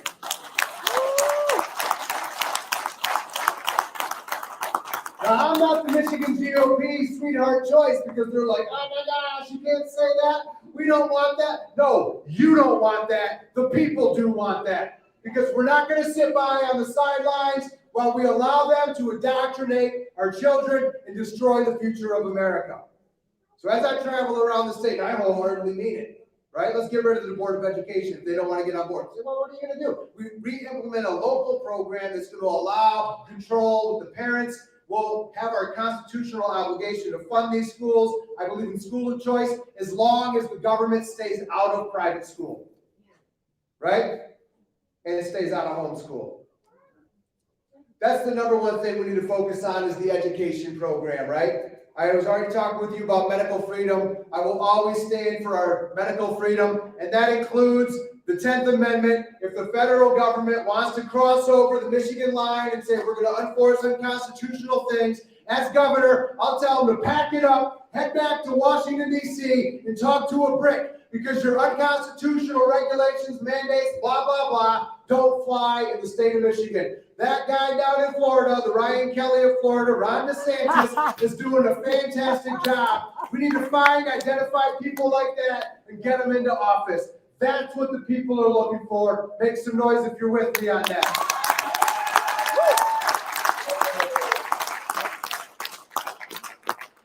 I'm a big Second Amendment guy. I mentioned to you already some of the things that we've done last year. I do have my CPL. I do carry with me everywhere that I go. However, I don't think that you should have to have the government's permission to conceal or open carry or to even buy a pistol. So as governor, get me legislation with constitutional carry at the core. I will enthusiastically sign with the 21 other states around the nation constitutional carry in the state of Michigan, protecting our Second Amendment.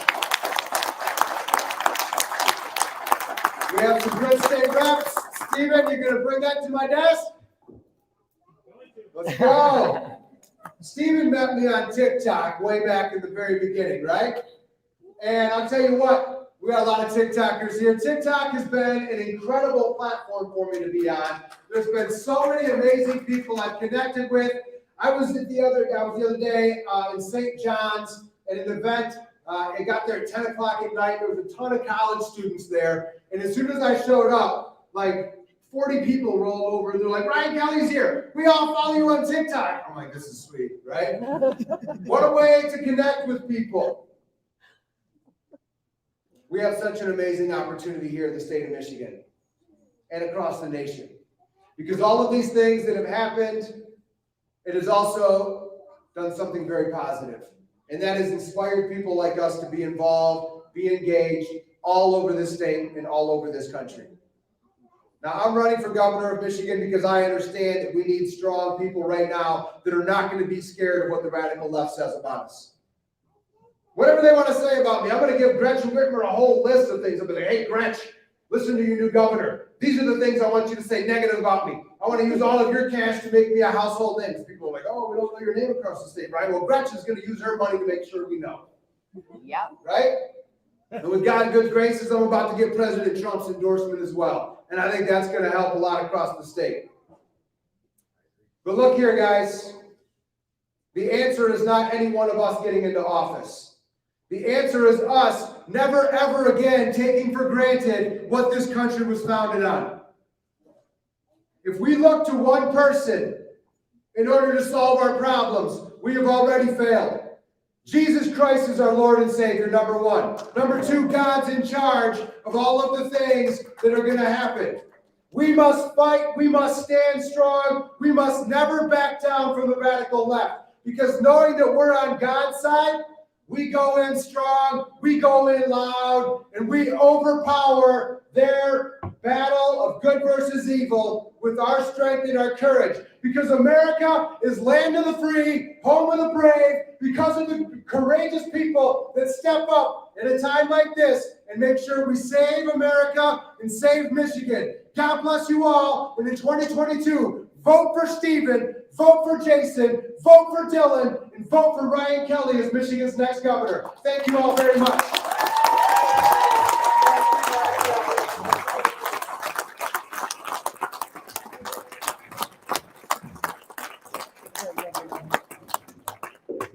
It's like becoming a regular thing. All right, so as many of you guys know, our announcer had to leave, so I took it upon myself to introduce Stephen to all of you. I met Stephen about a year ago on TikTok. He was one of the first people to reach out to me and tell me how much my voice mattered and how people were listening. I was a small creator at the time, and I was new to the app. I was getting big, but I was still small. So he invited me on his podcast. Felt really comfortable, and honestly, it was kind of what got me going, was people asking me to come on. So when Stephen asked me if I would like to come today, I said, not only do I want to come, but I'm going to try to get all these crazy TikTokers to come too from all over the country, and they all showed up.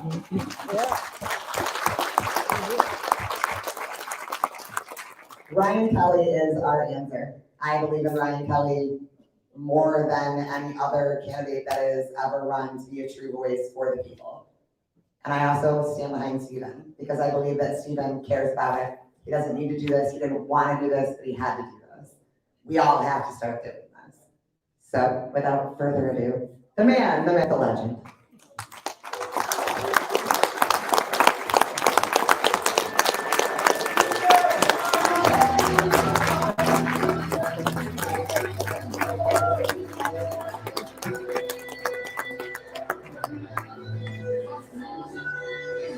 Wow.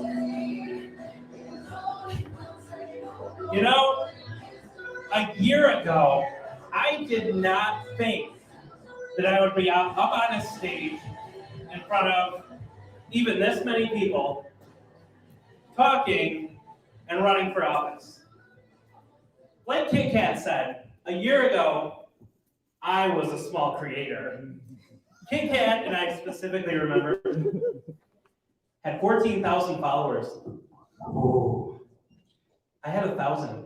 I had just been able to go live. It was awesome. And I saw Kit Kat. And I saw one of her videos, and she mentioned that she was from Michigan. And I was like, ooh, I need to connect with another Michigander. But really, I slid into her DMs. Because she had so many followers. So I needed her help. But no, Kit Kat has become an awesome friend to me, and I am so thankful that you pulled this together. I did not ever. You pulled this. No. This table is all you. Because I asked her to come and speak, and she said, well, let me see what I can do. I will be there. I will support you. Let me see who else I can get. And Crafty and I followed each other. I followed Tex, and me and Danny followed each other as well. And just the friendships that you build through social media are amazing, but then there's also the evils on the other side. A year ago, I was fighting to get to 10,000 followers, and I never thought I'd be here. Never thought I'd be here. Never thought I would run. But the two little kids, if you haven't put it together, running around here, those are mine. Those are my crazies. And they are the number one reason I'm running. Through many conversations with my wife, who's been running the audio tonight, many prayers with the big guy, that is what has brought me to this moment. I've been running now for 9 months, got in really early, was the first one in Lapeer County to file, and now we have 8 of us, I believe, running. But here's the big thing. I am the only one running in Lapeer County that will fight. I am the only one running in Lapeer County that will not take money simply to do what somebody else wants me to do.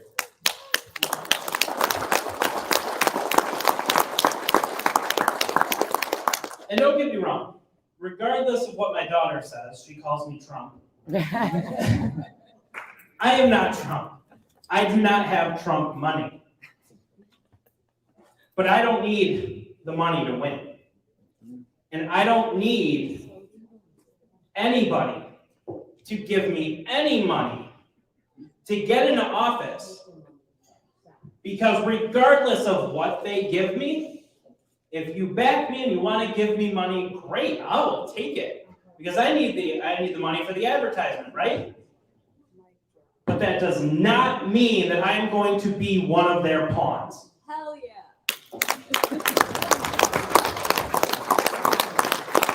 Right now in Lansing, we have two political parties. We have the Democrats, and we have the Rhinocrats. Yep. Yep. Hi, Asher. Come here, little buddy. We do not have any true constitutional representatives in Michigan. Ha, bud. I will fight for the Constitution. I will fight for your rights. I will fight for your right to carry a gun without the government's permission. Amen. Ryan kind of threw me off. Where's Ryan? Where is he? Somewhere here. He's over there. He kind of threw me off because I was going to come up here and tell him, Ryan, when I'm elected, wherever he is, I will be bringing that legislation to your desk. Hell yeah. Okay. Because we do not need the government's permission to do anything. The Constitution guarantees that the government needs our permission. The Constitution guarantees what we as a people can do. The Constitution does not give the government any rights to rule over us with an iron fist. I will uphold the U.S. Constitution. I will uphold the Michigan Constitution. You want to say something real quick? Okay, go ahead. And now it's a good place to end. Okay. And I will fight for everyone's rights. Every single one of you. Regardless of how you feel. Because there are differing opinions everywhere. If I fight for your right to carry a gun, a Democrat is not going to see it that way. But here's the problem with that thinking. Because there's been a lot of rhetoric. Left versus right. This has been going on for years and years and years. This is not about left versus right. This is about us versus them. And that is that is exactly why I'm running. I look at my daughter and I look at my son. They're 4 and 2. Have not started school yet. Weekly, we talk about, are we sending them to public school or are we homeschooling? I never wanted to have to make that decision. But these schools are indoctrinating our children to believe that the government is going to take care of you, that the government has total control over you. Now, what does homeschooling mean for my family? That means that my wife, who is a stylist, who wants to open her own salon, will not be able to. Because she will have to be at home with our kids homeschooling. Now, that is a personal choice for us. Personal sacrifice. Personal sacrifice. There you go. Addie! Fired up now. I love you. But I never wanted to have to make that choice. That's the fangirl now. I want them to go to school. I want them to make friends. I want them to have that experience that the two of us had. I've only been out of school for 12 years. And God, has it changed? For the worse. Another thing is the vaccine mandates. We're just gonna go right over to that. We need to fight against those. Because who was it that raised their hand earlier that said they quit their job? These two? Give them another round of applause.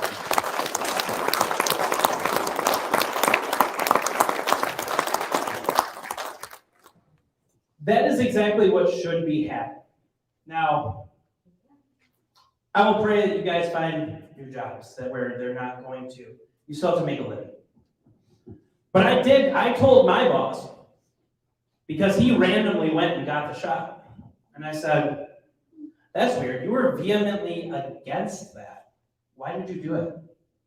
I said, are they planning something here? And he told me the truth. He said no. Thank God. I said, good. Because if they did, I'd walk out. Apparently, you don't need me that bad. And that was everybody on that showroom floor. I sell cars, by the way. Not many, because there are not many on the lots right now. Yeah. Sorry about that.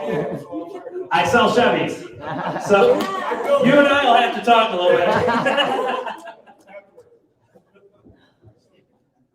This state, this fight is not necessarily about us. Yes, we need to fight for the now. But this fight is for our children. And this fight is for our grandchildren.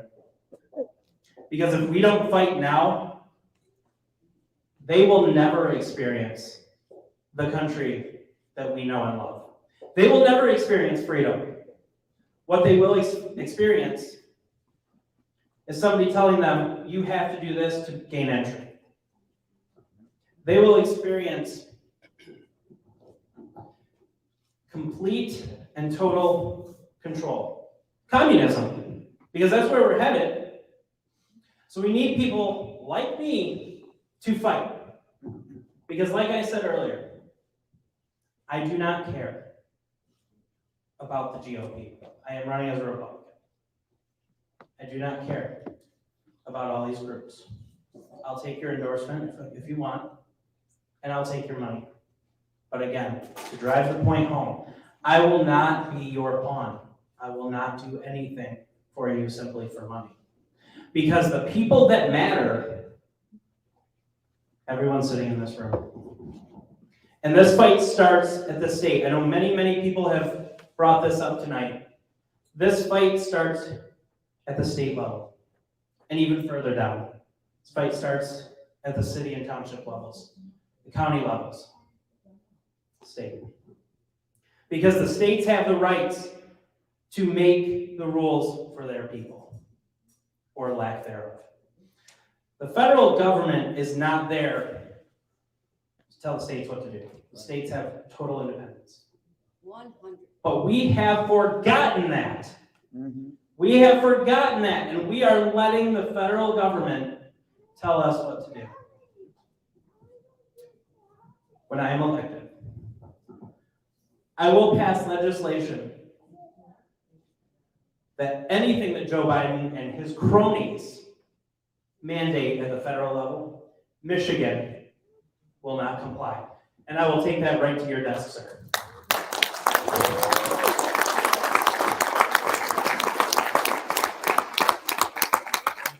And now it's time for me to wrap up. So I just want to thank everybody for coming out tonight. I know we had people come from literally everywhere. Kit Kat, you're awesome. It's your event. We've got the Texans. We've got the Indianans. I don't know what we call you. Hoosiers. Thank you. Hoosiers. We got the Wisconsinites. We got the Ohioans. We got America. But then I heard that we've got some people who came all the way here from Chicago. Give them another round of applause. That's awesome. That is awesome. That's exciting. And then I heard Muskegon floating around. Yep. Same group. Awesome. So I just want to thank everybody for being here. I want to thank all the speakers, Jason, Ryan, Dylan, Ethan, even though he's not here. Hi, Bud. Thank you. Thank you, everybody.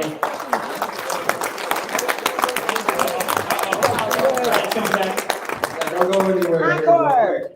So, you're an amazing gentleman, all right? You're the right man for the job. We have to understand that we're in a battle and there's certain things that need to happen. So I want to encourage everybody to take some action for this gentleman tonight, okay? Because as I've got to know him and seen him, he stands for the right things. And I want to encourage you to take some action tonight because action is the only way that we win. He has some stuff in the back here, some merch, okay? Grab some of it. Put one of his signs in your yard. Find somewhere for a sign to go that brings high visibility and purchase it from him because you do need money to run a campaign. The grassroots needs to understand that. We're not asking everybody to max out their checks, but throwing in 25, 50, $100 goes a long way to get exposure. If we're not willing to open up our wallets, we'll lose. That is true. So I want you to give money to this gentleman tonight. Figure out how much you have. If it's $5, I'm sure he'd rather take $5 from 100,000 people than to take $100,000 from one person that wants that special interest. So I want you to take action tonight.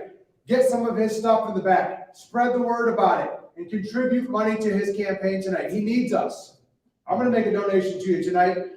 Who else will make a donation tonight? I got it. All right, come on, guys. We need to open up our pockets to good people like Steven. We need to buy his merch. We need to get his stuff out there. If the grassroots expects to win, we need to make sure we're supporting each other. Okay, that's so very much important. So thank you very much for inviting me out here. Can I make one more plug for myself? Absolutely. I have nominating petitions in the back. If you're a registered voter in the state of Michigan and you like what you heard today, before you leave, please sign my nominating petition. Thank you, everybody. Thank you very much for being here.